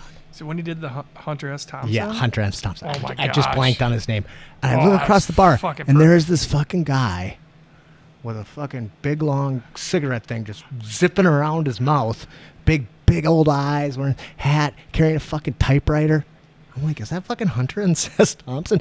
Like, It was spot on. it was spot on. Yeah. And then he like comes over, and even after, I was like, I fucking couldn't like believe how much he looked like Hunter S. Thompson. Like, he must have watched Fear and Loathing in Las Vegas like 500 times and fucking like Just to nail it? Yeah. recognized all the mannerisms, had the voice. I was like, dude, Brian Tuma could be a fucking actor, Oh, yeah. an actor. Yeah. Yeah, amazing. He's got those steely blue eyes, too. Brian, actually, I was thinking about Brian the other day. because he got to interview Jeff Monson, He'd be a good guest. Yep. the Snowman. I've been He would be a wanting to. fantastic guest. I watched a couple of videos, a couple of interviews and stuff with Jeff Monson the other day, just because I've always thought he was cool. And I guess now he's applied for. By now he's a citizen of Russia. Yeah, I read that. I watched him roll. I watched him at a jiu-jitsu competition going against Jocko Willink. Oh, really? Yeah. Won? It was pretty cool. He owned him. He owned Wilnick? Yeah. Really? Yeah. Interesting. Is he a bit of a supremacist, or is that just kind of his look? No, that's just a look. He's Okay, actually yeah. super like Well, like kind of a pacifist, if you would. super or liberal, not? like Okay. like across the liberal spectrum. Not like actually he's an anarchist. And then well, yeah, he's got the big anarchy on his. there's that cool fucking picture of him in St. Paul during those the Republican National Convention. Oh, yeah. And shit. There's that picture of like all those cops like with riot gear and shit like that standing in front of him, and it's just a picture of him from behind, like, and all you can see is like just his shoulders and his head and stuff, and they're like, and I'm like, oh, this is the coolest fucking picture ever. But I've met him a bunch of times, but I went to a seminar with him and Brock. It was a good seminar. It was him and Brock, Hermes Franca, and Shoney Carter. that's It's a hell of a lineup, yeah. except for the Shoney Carter. But still, as your entertainment, and like the entertaining guy. Yeah, but Hermes Haven't heard Franca, Shoney Carter since forever. so good, man. I didn't realize how like top level like jiu-jitsu he was, stuff was great. And then he and Munson were rolling, and he owned Munson. He's a little guy, isn't he? 155 pounds, tiny. Shoney Carter's small too, isn't he?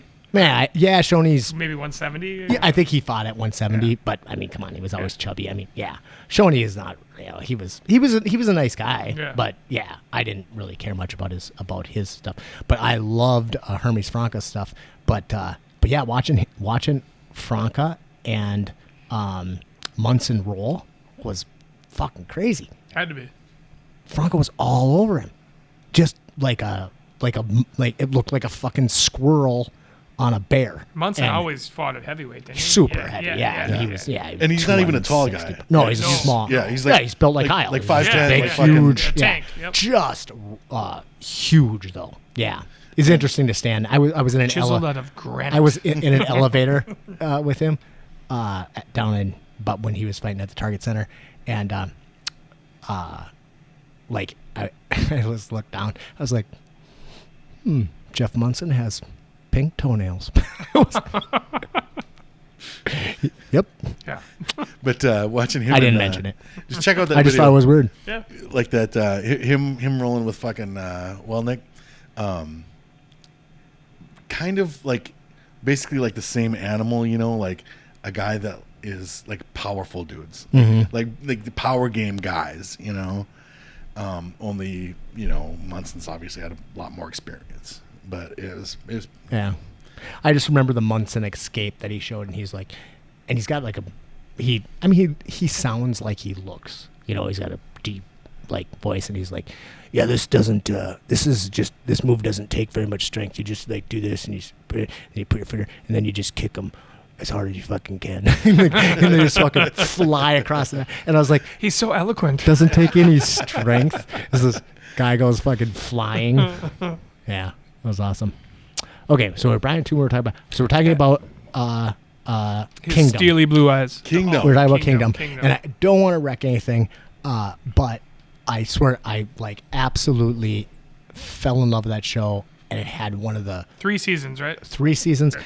Now, everybody's like, or I'm like, why have I never fucking heard of this before? Like, Totally. Like, it came out in But it was a 2016 or Direct something. TV original. Exactly. It was That's made. why. It was a direct TV Nobody original. saw It it. snowed. I was like, where the fuck did that air? So it finally got on Netflix, and Christina, it's clear the dish. blown up now. And now they may do a 4th conceivably season. Get a 4th season. They're talking about it. How good? When I saw like one of the reasons I passed on that show so many times before actually watching it was Nick Jonas. Oh, yeah. Yeah. I'm like, get the fuck out of here. cupcake. I want you to go One fuck this Direction guy. out of here. So I didn't even know. I didn't Bye, even bye, know bye. who. I didn't even. I had heard of the Jonas Brothers, but I don't. You know. Yeah. I mean, I so don't even like listen to Bible. So, It was a but great job. to me, I was like, Fucking 3 episodes great in. job. actually, it was a selling point for me because when I was like, hey, I heard about this new show, Kingdom. It's got like one of the Jonas Brothers in it, and I was like, oh, I love the Jonas Brothers. So that was it. That was how I got her in, by like the Jonas Brother. So I'm like, selling point. But yeah, he does a He great did job. a fucking phenomenal By job. season 3, he looks like a fucking Adonis. I mean, you know, whatever. And they all work their asses off. But here's the thing.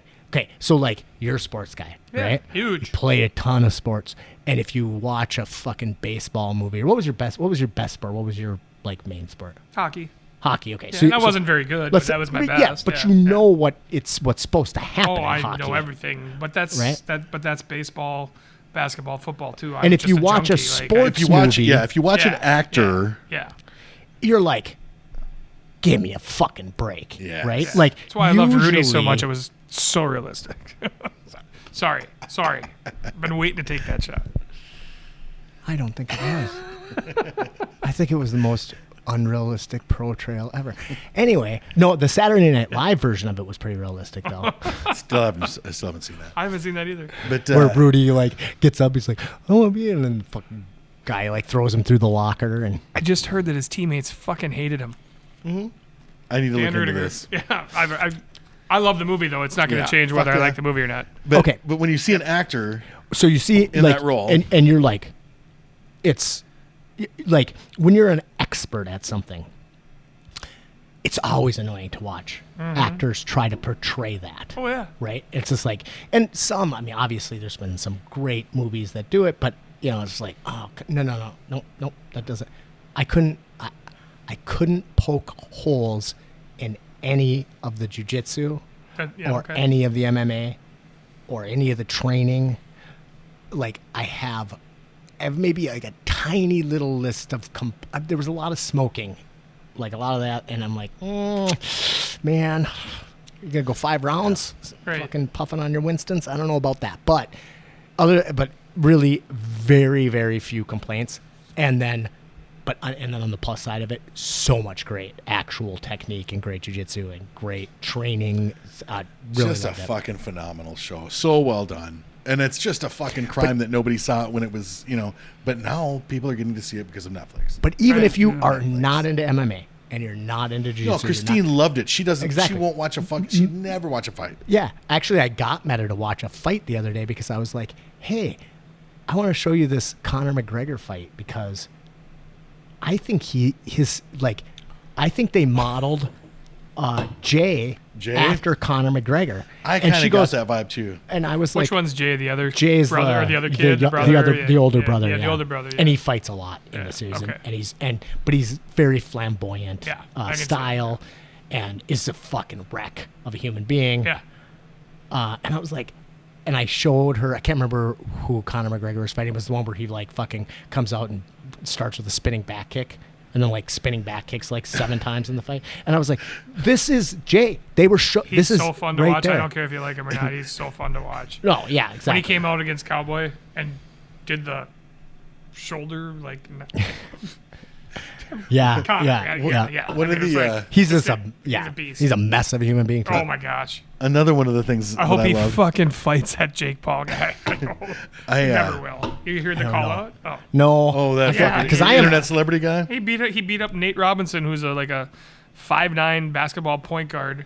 So he's 2-0, and he's challenging Conor. He said he'd give Conor McGregor $50 million guaranteed. Here's my bank account, and he's just a fucking He's a twat. he's He's a a twat. Mike Wall. yeah. That Only, yes. only with $50 million. in the only bank. $50 million. Oh yeah. Not trying to get And a bus, more teeth. Not trying to get a bus ticket back to Vegas or where?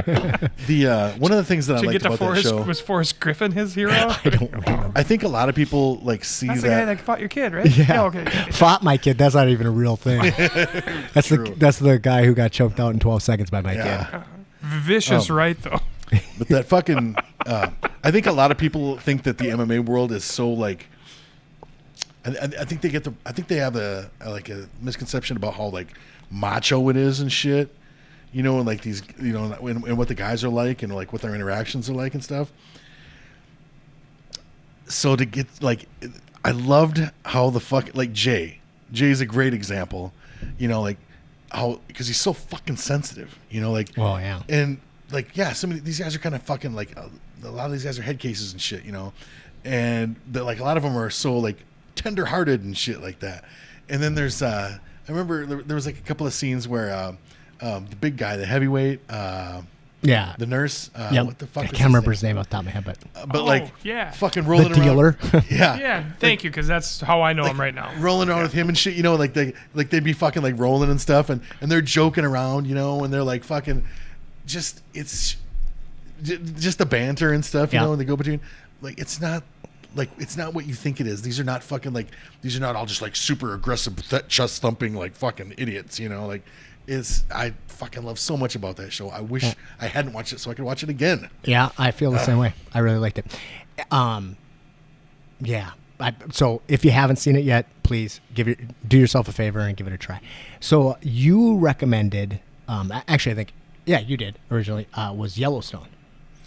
Well, only because it was recommended to me, and it's fantastic. I So just it's watched on- the Did you- first. It's do on. you like it? Or it's on Paramount, but I think you can get it on the Peacock for like $4.99 or $9.99 or something So like that. I was like, okay, we got to give this one a shot. So I went and got Peacock, went on there. Hate it? I can't fucking stream it. It's jittery. Oh, What? Yes. And I fucking like it, and it drives me. I can't. I don't have a lot of. I don't have any tolerance for like words not matching up. Like, so I can never watch a dubbed show. It drives me Oh, fucking yeah. crazy. Yeah, and so My like, problem with Godzilla. It jitters. It jitters, and I'm like, what the fuck's going on? So I like Google, and apparently it's a problem with a lot of people with Peacock, Oh. and I have screaming fast internet. It's not that. It's just if. It seems like it's made to stream from smart TVs and devices and not from computers, which mine is. I have a computer. Gotcha. So, but yeah, so I ended up not being able to do it. I'm going to try to solve the problem because I am interested. I like Kevin Costner. I don't. Yeah, I'm love Dances with Wolves, and I love I don't. what? Waterworld? Oh, come on, that one. Okay. Was he in the Untouchables? Because I like that show. I love was the on the Untouchables. Yes, he was. Played Elliot Ness. Yeah. I Minor role? I just Side started pi- watching, side piece? The Postman the other day again. Oh, it's a great movie. I fucking love that Fucking movie. actually one of the best. Postman? I've never- The Postman. Oh, it's a great movie, but it's Kevin Costner actually a on it? Oh, yeah. great book. But it basically, A book that you listened to? no, I actually read it. This was because it was quite a while Yeah, ago. because I don't read either. So Well, I don't read anymore. No, I know. I know you read but a lot. But I used to read a Yep. lot. But no, the Postman was fucking great because it's a post-apocalyptic, thing. So basically, it's about a guy who is in the apocalypse, and he Finds a mail truck. finds a And, mail like, truck. Puts on the guy's, and he's like on the land. Basically He's fucking trying to make freezing his to death, getaway. and he steals the guy's jacket, but then he decides to like take the mail bag as well, and do you do all the stops? goes to the next town, Yeah. and he's trying to get them to help him, and he is like, well, the government has restarted mail Yeah. delivery. He's like bullshitting. He's like getting over on Total these con people, man. Oh, sure. and like accidentally winds up reinstituting like a postal service Probably between sold these cars. camps and shit. It's I wanna It's a watch great it. movie, but the very first like paragraph of the book is one of the most beautifully written like paragraphs I've ever read, and it says, and I mean this isn't an exact quote, but I have read it many times. It's something like, "We didn't see the end coming. We could have survived the bad mumps. I mean, we're resilient. We could have survived that. And even the, like fall of the electrical grid didn't do us in. It wasn't that. And the war was hard, but we got through that. And it wasn't that, but it was the civil unrest. And that was the line. Boom. And it was like this, and I was like, oh my God, this thing's fucking prophetic, like looking back at it now. Yeah. I was actually going to just reread that. And Nathan Hole, his army, the wholeness. Because that was it. That hyper-conservative, racist exactly. army. Yep. And basically, yeah. So what really undid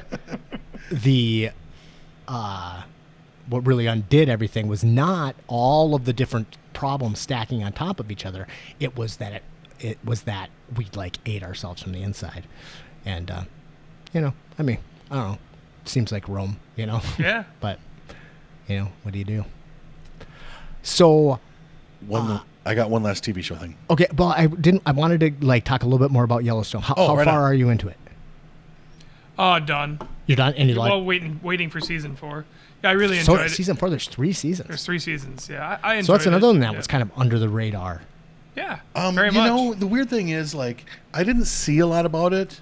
I but heard nothing man, about it until Well, my little buddy Spencer Thompson, who social media. Like, Yeah. I've heard a lot about it on Yeah, social that's- media. He told me it's fantastic. You got to watch it. And I'm like, oh, sweet. And I've heard that, like, and now that I've heard about it in 3 seasons, and I've just started hearing about it over the last few months, and holy shit, people love it.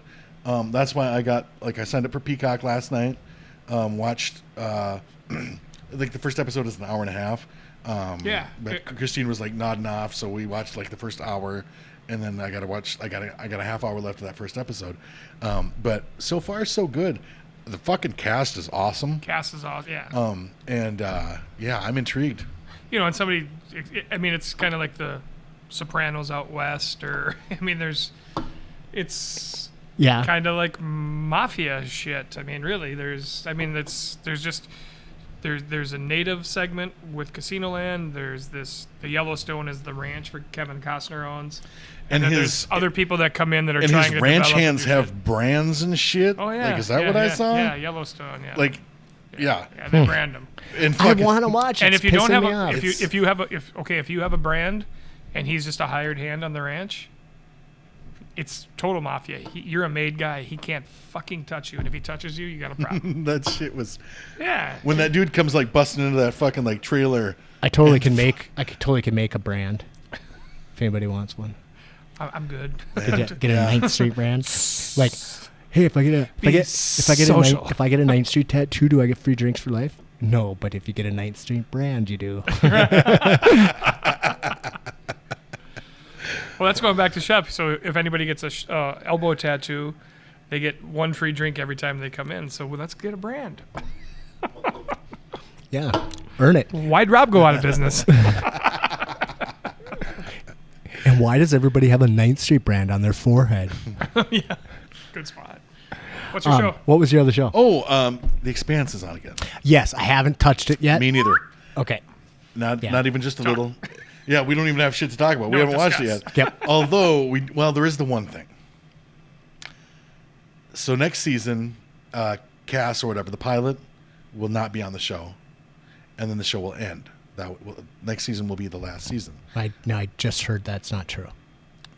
Well, because there's people saying, well, no, he just won't be on it because he's getting canceled or whatever. Now, of course, I was like, I had to check into it. Who's getting canceled? That Cass, whatever his name is, the guy that plays the pilot. I think he's Martian. Yeah, the pilot of the Rossi. Oh, okay. Why is he getting canceled? The Indian dude with the Western accent. Yeah. Yeah. For inappropriate behavior and like towards fans and subordinates and But he stuff. can't be a Touchy movie star Toucherton? anymore. Huh? Yeah. Touchy guy? Yeah. Touchy subject. Wait, he can't be a fucking movie star anymore. Well, see, there's like no fucking upside to being. He famous. can't be anything except for the anymore. money. There's no upside to being famous anymore. What's Kevin Spacey's next project? I was just talking about him with somebody today. What a puke. But What a waste. I actually Brian, the guy that's been watching this show, that got a hold of you and told you that he loved Oh it. yeah. Oh yeah. I wanted to talk. He about it. also like gave he told me to wait. Like his recommendation for Yellowstone was so strong. I just remember this. That's why I'm bringing it back. He told me to wait until I was closer to the 4th season opening up to start watching them, because as soon as I'm done with the 3rd season, I'm gonna be like, "Fuck, where's that 4th season?" Right. That's kind of That's a strong recommendation. It's a good show, but no. That's- that wasn't. Yeah. that's kind of why I haven't started The Expanse yet, because You've never watched an episode of The Expanse? no, Oh. I'm caught up to the last season, and I've read all the books. Okay. I'm a junkie for Yeah. it, but there's only 4 episodes out, and I'm like, Oh, so that's I'm the gonna- new season, so you want to binge watch I want it. to wait. binge that yeah, shit, yeah. I mean, I don't maybe necessarily wait till the whole thing's over because I won't have that much time, but I need. Yeah, I hate it when I only get an episode a week. It just drives me fucking crazy.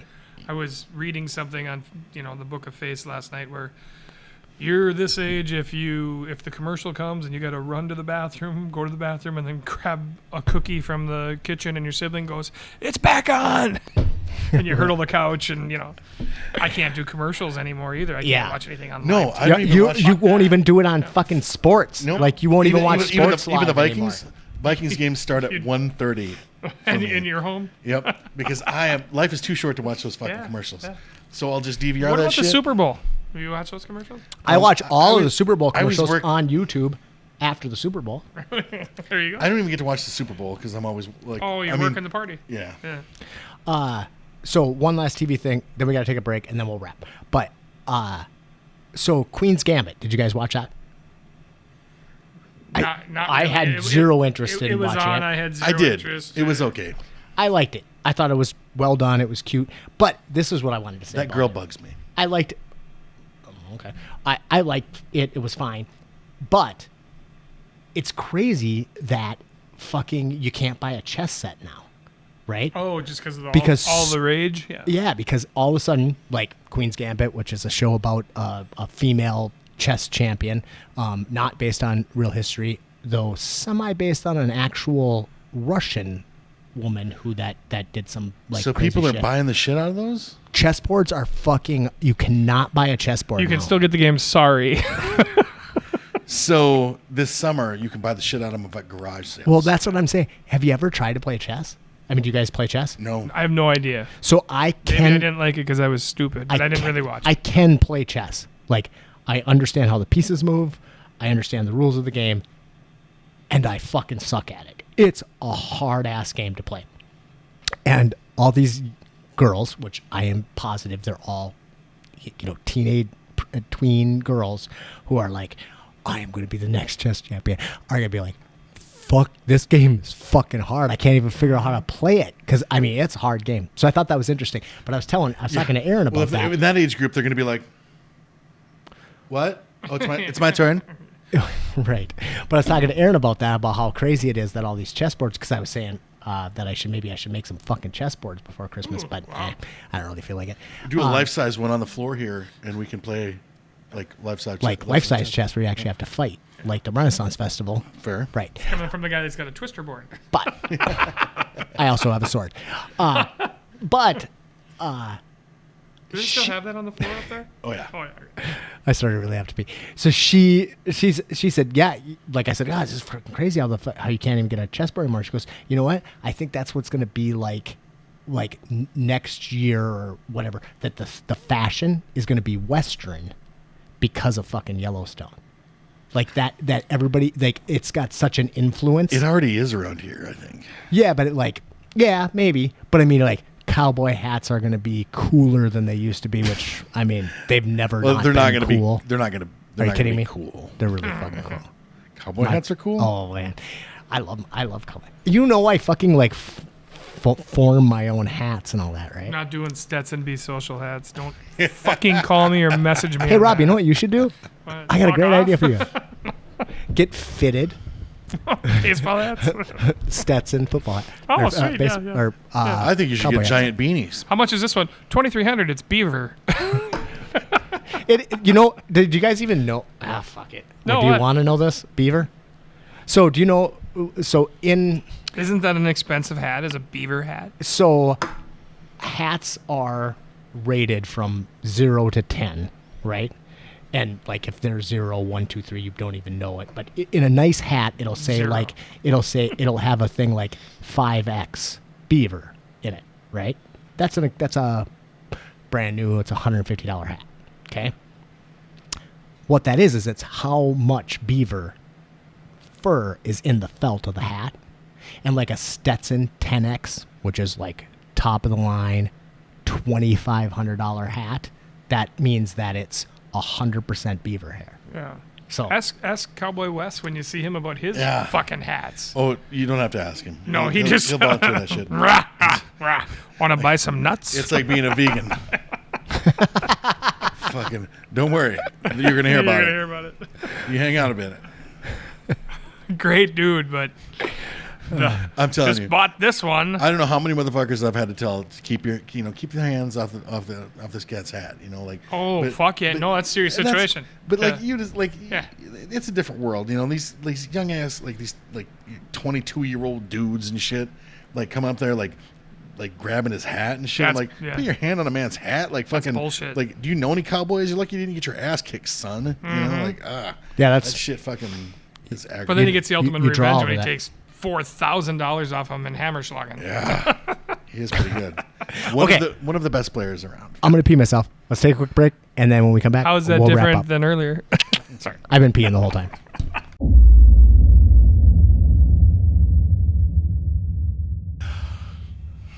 Welcome back to Spitballing, ladies and gentlemen. I'm Matt Taylor here with my good buddy Kyle Amundsen. and we have Rob Lewis in the house. Hello. Is your full name Rob? Robert. Is it Robert? My dad's Robert as well. I'm not a junior. He's Really? Robert James, and he named me Robert Irving after his favorite uncle. But my dad goes by Bob, so I went by Rob. And then Brainerd turned me into Robbie and Robbie Lou, which is... And Louie. Well, it's been Louie my whole life, yeah. I mean, but I was never Robbie until I came to Brainerd somehow. Huh. And I don't give two fucks about it. I mean, that's whatever. Or R. Lou or Rob Lou or whatever. It's strange. Oh, it's a lot of fucking names. A lot of aliases. The other night, I always get caught. No. the other day, It wasn't Robbie Lou, it was R. Lou, you idiot. was that in our group that we were talking about where you said, did I get another alter ego? Yeah. Or was that in that must have been in the... Yeah, but I don't remember. It was... Yeah, I can't remember what we're talking about. What do you got? Some You got random Mateo name and came up or Matthias? something. I have W. Matthias, Oh, Matthias. who is the... typically... Does he jump guard? No, that would be Mateo. So Matthias is the one that... The drunk one that's probably still kind of fun, but he's definitely over the top. He probably doesn't have to write apologies, but maybe every once in a while. But then Mateo's off the charts. That guy's a dick. That's the one that pisses on people's legs and fights and definitely jump scarred and gets concussions right there. More than once. I should have spun faster. Farm to table. Was that what Something like that. Yeah. Fork to spoon. Yeah, fork to spoon. Fork to spoon. It's a long transition. Farm to fork to floor. So in the long ass break that we had, we were talking just a little bit about some sports and what the fuck is the thing where they get to in hockey they get to play each other for The shootout? and that's so if it's a tie, A game is 3 20-minute periods, followed by a 5-on-5 overtime of 3-on-3 in the regular season. okay, And then after that, currently, they have a shootout, which you each get 3 shooters, but you go until if you go 5 rounds and nobody scores, you continue to go to a 6th round. But if you're the visiting team or the team that wins the coin flip and you score in the 6th period, the team might have the other team's got a chance to also score and extend the shootout. and that's where one guy zips down. It's and goalie on skater on goalie. yeah. So Yeah. I, as you all know, I have no sports interest, but working at 9th Street, I've started to at least be able to watch parts of hockey and be oh, this is kind of.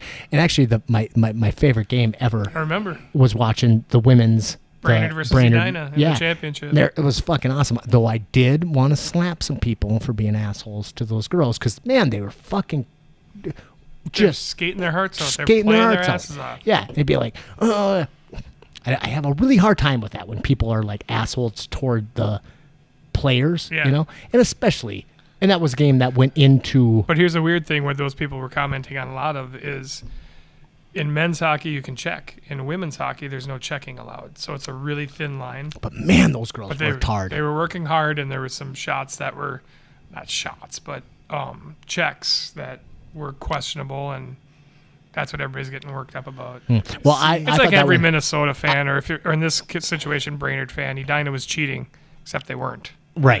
You know, Yeah, I mean they were all working hard. Everybody was working hard. Yeah. It was a fucking wonderful game. It was a fun game to and it was a watch. great turnout.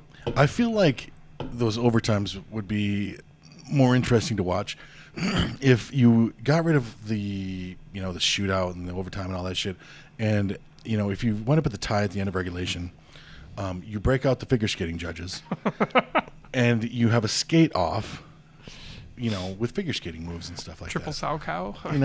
I think that would be like I would be more inclined to watch. I think that would be like a brilliant. So way it'd go to- right in from like NHL to like the cutting edge. Yeah. Oh, wow, that's a He's good. Good ref- reference. No doubt. Wow. Man, what's my Holy favorite line? shit. Favorite line from that movie?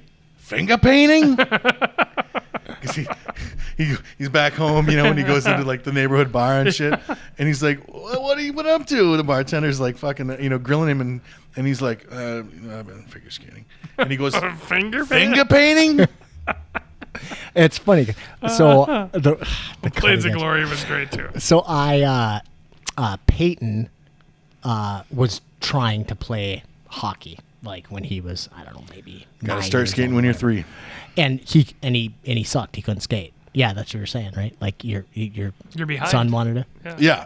At one point, I was thinking about getting my son into hockey, but he was already 5 or 6. Yeah, he was aged out. And Yeah. they were like, Wasn't in the "Oh system." man, if he doesn't skate already," and I'm like, and of course at that point, like I've always had a lot of kind things to say about hockey anyway, so I'm like, Loves it. "Well, fuck you!" Like, beep, your motherfucker, beep, beep, beep, beep. Like, So his coach is like whatever coach, whatever that league would be, little person coach. Pee-wee. Said Or not maybe Pee-wee. he No, should. Ice Might or Might, yeah. Maybe you should like think about taking some figure skating classes and then next year he'll be a better skater. And Worked in the Mighty Ducks. he was like, mm-mm. Like Peyton had no interest in it. So, and I didn't have anything to do with this hockey experience, but his mom called me and said, "Hey, like I'd like Peyton to do some figure skating, so he could be better at hockey next year." I was like, "Okay, I'll watch The Cutting Edge with him."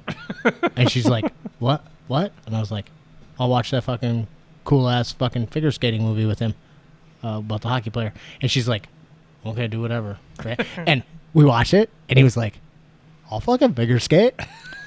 And they did that for like 2 weeks. Those and he was uniforms like, are fantastic. He's like, super. He's like, fuck actually- this. This is hard as shit. Then he never played hockey or figure skated after that. My But balls I'm a hurt when I lot more skate. interested in figure skating than I am hockey. Honestly, You hate hockey. I do hate hockey, but I love I always loved Katarina Vick, and there's a lot of Pretty much any East German woman. man, just a lot of hot figure skaters out there. She's got a mustache. And it's really impressive. It's beautiful to watch and stuff. But yeah, But if you talk about hockey movies, like we all know, Oh, there's one and one only. yeah, Rudy? Slapshot is fucking. Oh, I thought it was Rudy. Slapshot's one of the greatest sports movies. Slapshot might be the greatest sports movie ever made. Really? I've never even heard of it. Fucking Oh, man. fantastic. Fucking, It's it's old. Greatest sports movie ever made. It's Possibly. Could be. I mean, don't It's get me wrong. not the Legend of Beggar Vance. There's That's some, fucking golf. That's worse than anything. Come on. I love Any Given Sunday. Yeah. There's some great sports movies out there, but man, Slapshot, is so I said I don't like hockey at It's all. actually but very goddamn, I love realistic that of movie. minor league hockey. Because there's no money in it. Everybody's coach, Yeah. old time hockey. Eddie Shore, So- old-time hockey. Dave's a killer. Dave's a mess. He just got the shit beat out of him.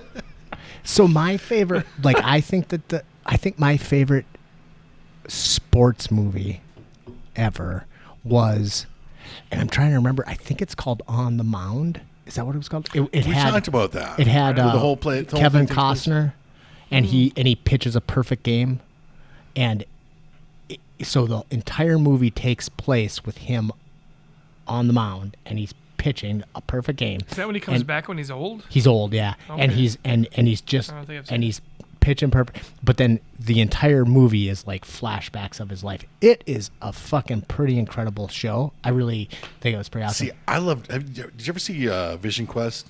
Yeah, the yeah. wrestling one. Isn't Wrestling it? one. That was a good one. That was my favorite sports movie for a long, long time. And he I love Remember the Titans. all the right moves. Yeah. Do you, I mean, are you Well, a fan or not? Yeah, the only problem I have with Remember the Titans is when the show Heroes came out, I was really conflicted when I found out that girl in the cheerleader costume was that cute little girl from Remember the Titans. Oh yeah. Oh, Hayden Panettiere. Panettiere, yeah, Oh that my fuck- that- gosh.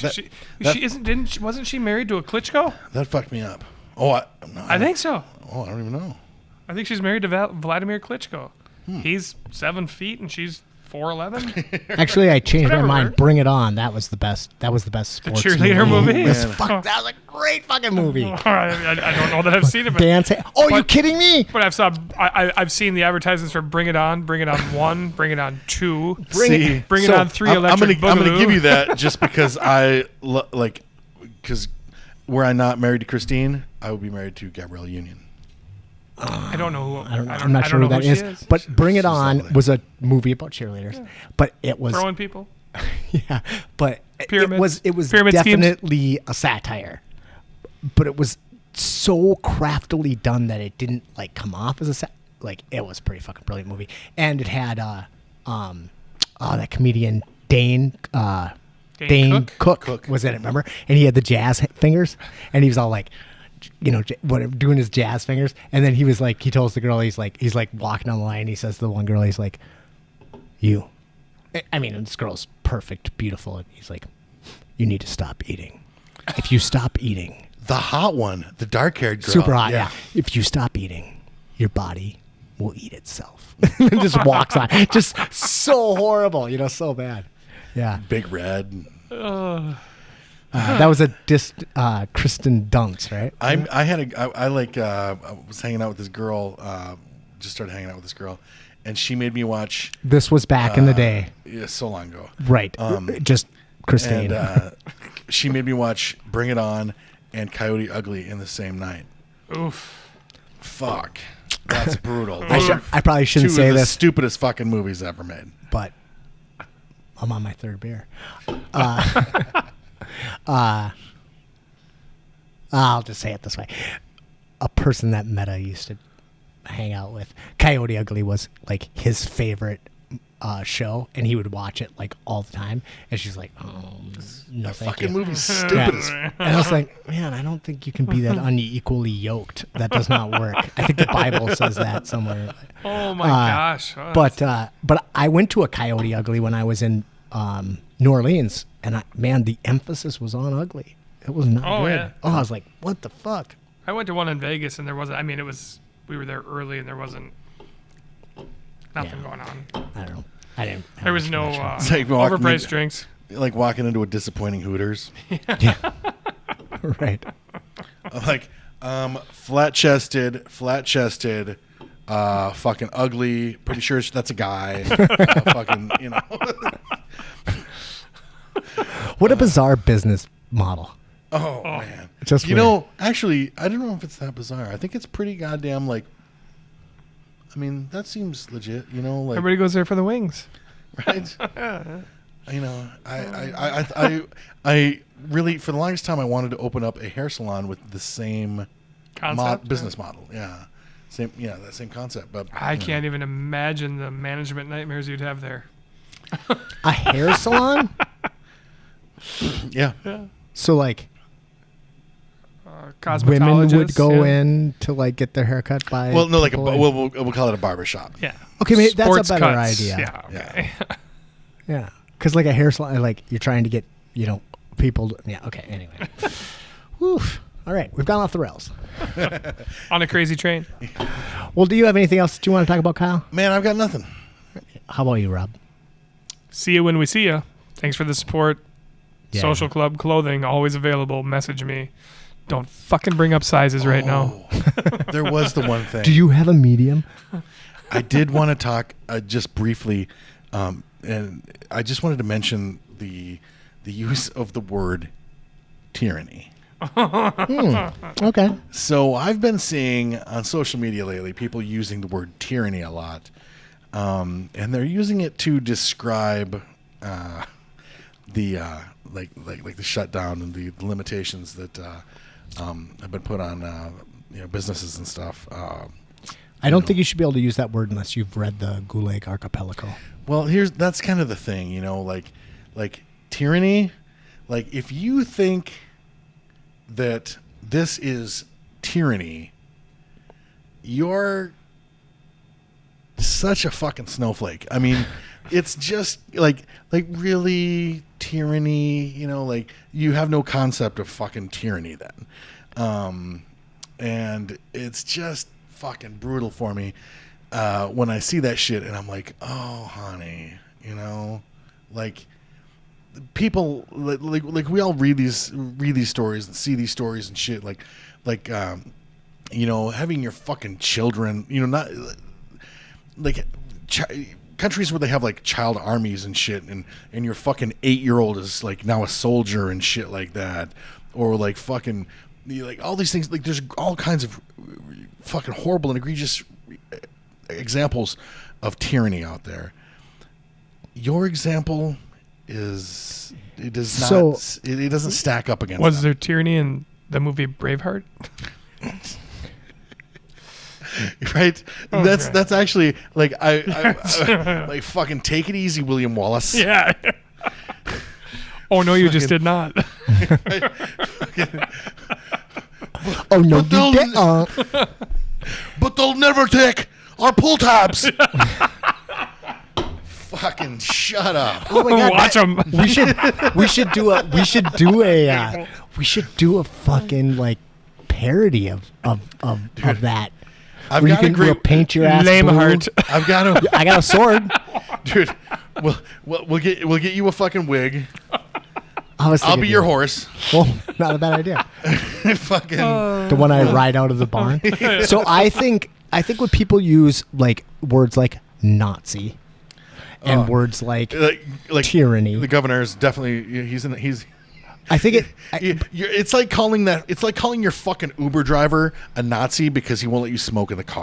Yeah. All right, fucking settle. But I mean, fuck down. it's like these words are powerful and they have meaning. They've earned their meaning right. in horrible fucking ways. Yeah. And then Like when this people guy and use the other them, guys and the other girls, the one that the Michigan fucking governor's got a plot to get kidnapped. Fuck yeah. Are you fucking kidding me? Okay, so they have. Here in I'm going to say Minnesota- this as a bar owner that's shut down by a Tyrannosaurus Rex governor. you can't They say got the you can't world's- say tranny, Rob. You can't say tranny. They got the world's We just worst got canceled. fucking jobs, guys. Fuck. Whether you like them or whether you don't, whether they're on the left or the right or they're centered, it's the worst fucking job. So Governor Walz, which is I learned from a good friend of mine, Max Page, who his hero in life is Barack Obama, excuse me, and he really had huge issues with President Trump. But he heard all the derogatory and racist names that President Obama was called, and he's never referred to anything other than President Trump because he would not repeat that. And that goes along the lines of a lot of things like calling somebody a Nazi or the tyranny of evil men. The guy, he gained a lot of points with me. Now, I'm shut down because of his decisions, and I understand a lot of it, and it's really difficult. And I'm not pouting for myself because there's a bunch of us that are following the rules. But the guy said, we got to mask up, Minnesota. We got to mask up. We got to mask up. We got to wear a mask. We got to stay healthy. We got to stay healthy. We got to stay healthy. And just if you have a reason to stay healthy so that you can vote me out in 2 years, Right. stay healthy. And that was something that he said. And keep in mind, I'm not his biggest fan, but he's not a fucking evil man.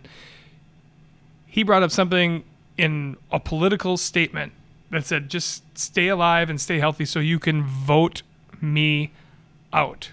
Right. That's a big fucking statement. And man. Classic. people have gone crazy. I've seen people. I saw a guy on fucking social media again, on Facebook, a guy lying about his about Governor Wall's service record. And I'm like, does he have $400 million and is he in his yacht in the Florida, yacht? buddy? I looked that up too, and I'm like, okay, that's satire, and it says it on the fucking page that you fucking. That's not. You know what? 2020. That's the. I think this might be an. I'm not defending him either. But Thank you. I just want to. But the truth is important. It's the truth is super I'm important. just saying that I think 2020 was the death of satire. Right, Like because it showed us how many fucking people just aren't smart enough to handle. Seriously, when the president of the United States is retweeting a Onion article that supports him, it's the end of satire. We have to only make statements that we believe from this point forward. We can never be funny. Like, fuck humor, we're done. What would SNL do? it's living out. I mean, Yeah, that's fucking crazy. Strange, but there's. I don't think there's an evil intent or a backstory on it, or I mean, everybody's just trying to do. Well, conspiracy theories though, like, it's because of the And here's another thing, and this one drives me fucking nuts, and I should fucking write about it, but I'd have to do it like every day on Facebook. So how come bar got shut down and Walmart's still open? Okay, like, it does suck that some businesses are open and some are not, but no one should have to tell you the difference between, like, say, like, a hardware store and a bar, or a grocery store and a restaurant, like shit like that. This is why. And I'm just, I keep seeing that shit, and I'm like, yeah, like, I'm kind of a fucking, like, I'm half a fucking Marxist anyway. Like, I don't want the fucking big, powerful guy to fucking reap the benefits while the fucking little guy is getting crushed by any stretch of the imagination. But I also understand that people get their groceries here, and the very, like, these items that they fucking need to survive. These things are not the same. These things are not the fucking same. And I also got to read another. Actually, it was a fireman from here in town. I was reading an article on the Mission Tavern, and we're gonna make national news again. The guy that's been, and it's never in a good way. No. Well, this guy, he's a battalion chief here at the Brainerd Fire Department, and I got to read his rant about how COVID is just a bad flu, and all this shit, and just go off, and I'm like, because the liberals blah blah blah, and it's just a bad flu and blah blah blah, and I'm like, damn, you're fucking stupid. But like I'm just like, I read that shit and I'm like, God, this is a grown man, like a fucking adult, like a guy that walks around, and by all reports, the guy's a fucking nice guy, like, and I know he's got a good heart. I think he does like a lot of what's it called? Not when you adopt a kid, but like a lot of fostering. Yeah, a lot of like foster care and shit like that, which takes a fucking, takes a saint. Yeah, fuck yeah, it does, But and then I read shit like that, and I get so conflicted, when I read some of this stuff, and because you see shit, and I see stuff from people that I respect, people that are, people that are great, and I know are fucking very decent and good people and stuff, and then I read shit like that, and I'm like, how the fuck? Like, it's just hard for me to reconcile, hard for me to get my mind around, and it's not like I think I'm a wonderful person. I've basically been kind of a piece of shit for a lot of years, but like, at this point, I think my moral compass is fairly, straight. That moral north, but yeah, because I it's not the fucking flu, and you're kind of an asshole for saying that, and COVID is very fucking real, and on that note, yeah, well, it's super real, because by the end of 2020, not just me, but all these places that are doing things I'm not gonna say the right way or the wrong way, because I understand why people need to open when it's life or death and you go into survival mode. You make your own choices, But at the end of 2020, don't feel bad for me because I'm with everybody else in this business. I lost 4.5 months of revenue and income in the form of tips.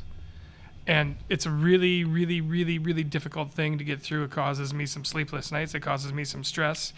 I don't agree with Governor Walz on a lot of things, but I don't think he's some sadist that's out there trying to fuck with me or fuck with anybody else.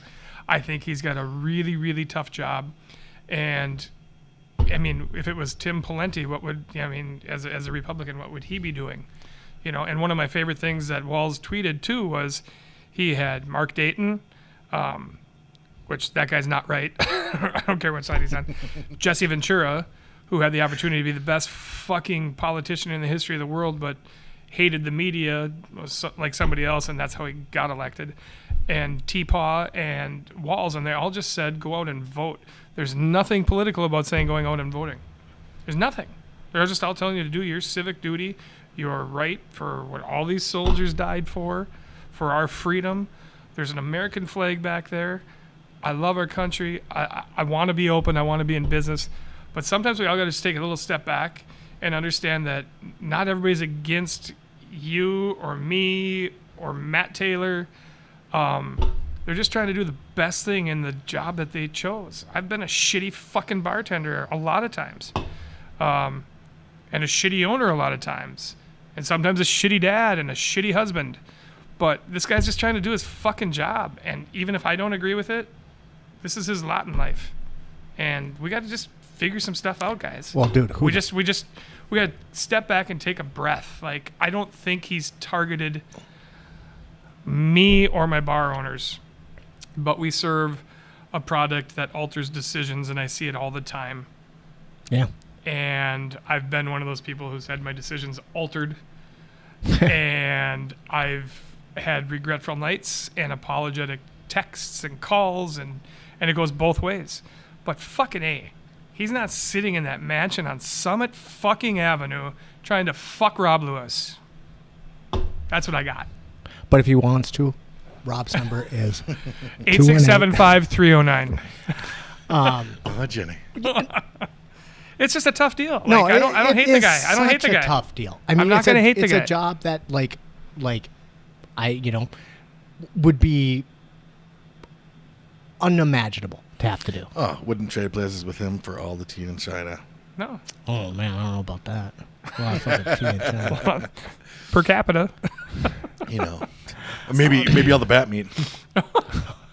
Too soon. Oh, maybe. One of my. So one last tangent. One of my absolute favorite memes you've put out in 2020 was the one that said something to the extent of, "You can't. No single person can change the world." You know, tell that to the guy who ate the undercooked bat. Did you go to jail? No. But I think next time you're going to fucking Facebook prison. Dude, I keep going. I'm fucking like, what is with there is really boner for me lately? And there is like what a if you fucking, get pardoned? Do you think he would? Like, what's that called? The like deathbed pardons or whatever he's doing now? And the thing is, like I usually win my appeals. So when I do wind up in Facebook jail, like that's just a fraction of the shit that I post or that I have posted over the years, because like sometimes I get in trouble for shit that I posted 5 years ago or whatever. Or like just randomly out of the fucking blue. So I've never been to Facebook jail. Does somebody have to report you, or do they police it? I would like to think that it's mostly just like the algorithm like stuff. Hot topic. Yeah, like not the storm, Matt. But I'm sure I've probably been reported a couple of times.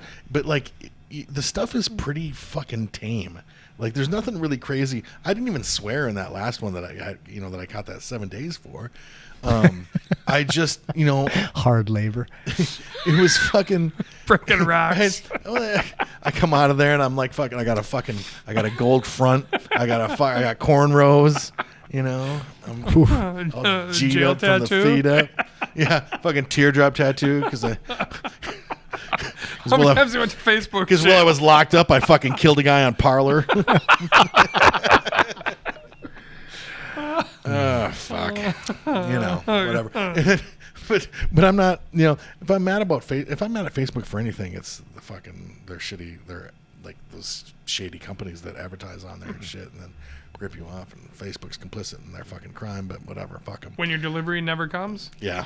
Been there. Yeah. That's fucking not cool. Yeah. And I'm like, oh, let me click on this tracking number. Oh, it's a dead link. Well, let me email them. Oh, go fuck me. Oh, fuck you. Yeah.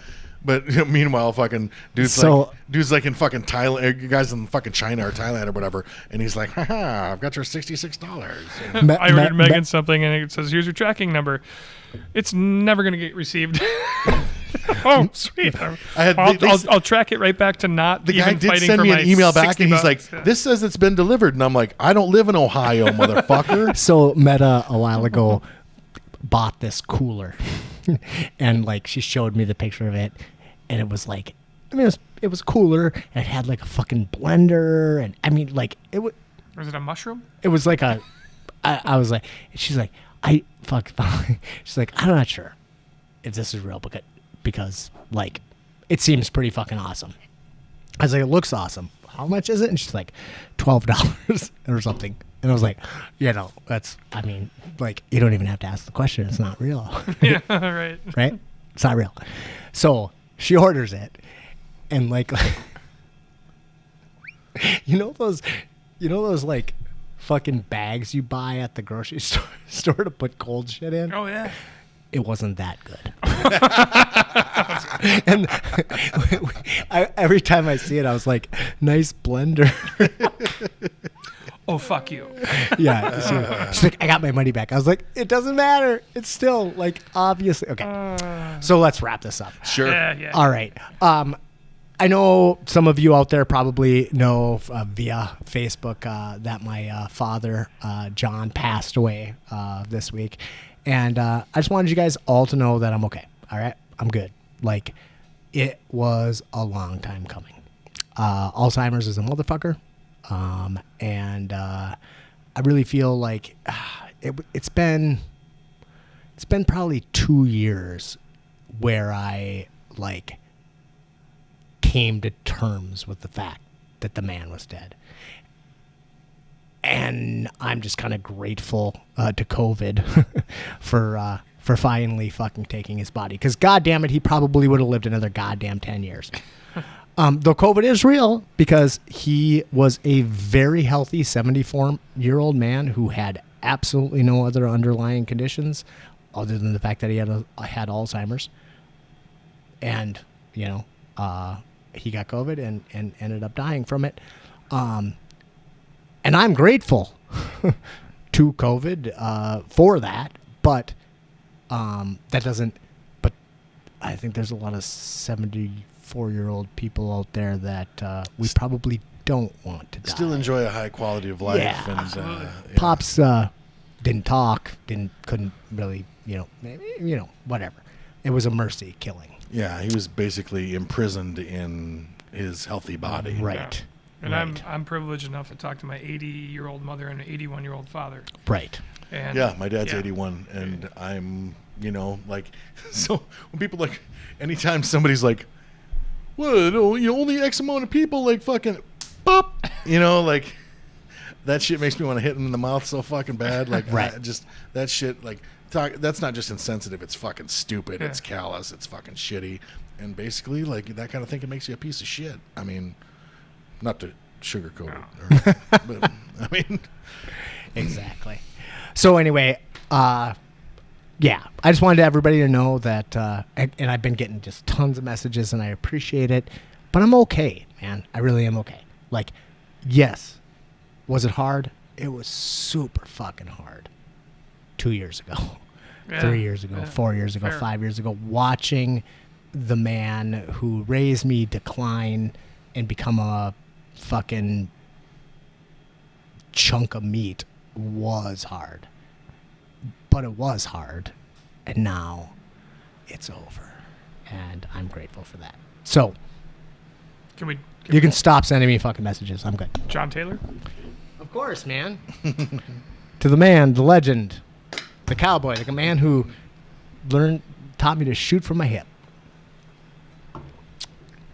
All right. And that is it for this week. Thank you guys for tuning in, and we'll catch you next time.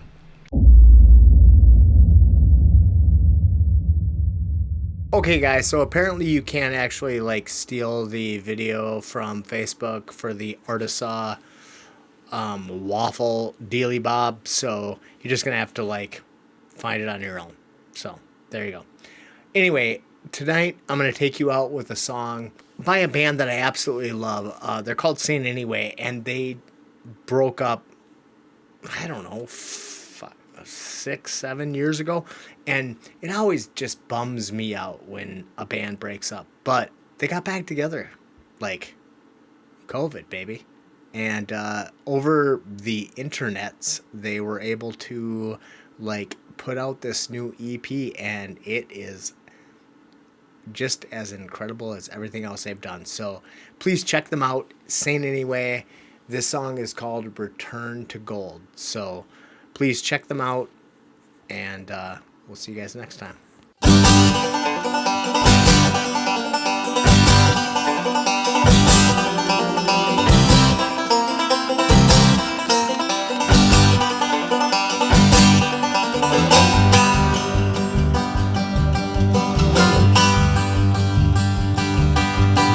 Big old highway, don't take me far from my home. My dear girl, she hates to be alone. Whiskey bottle, high up on the shelf. Take my blues, take my worry, but don't take nothing else.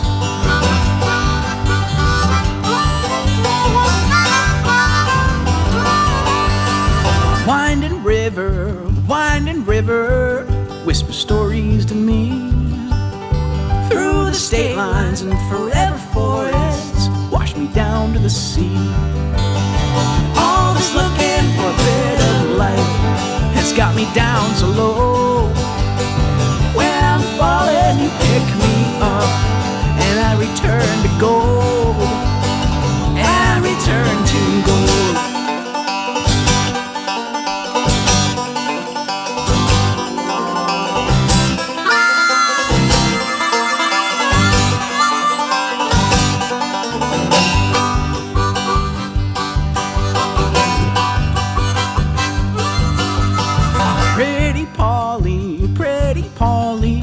Always there to defend. From New England, home to Hennepin, goodbye won't be the end. Pitch black crow, you put that bluebird to shame. He's got the voice, but you've got the soul, and the two ain't the same. All this looking for a bit of light has got me down so low.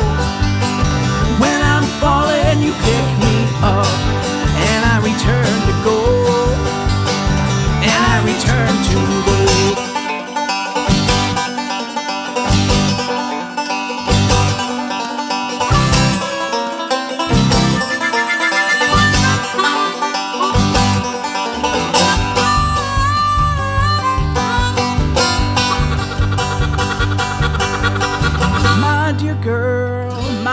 Girl, you sure been good to me. Grab your coat and that whiskey bottle, we'll leave this town a memory. All this looking for a bit of light has got me down so low.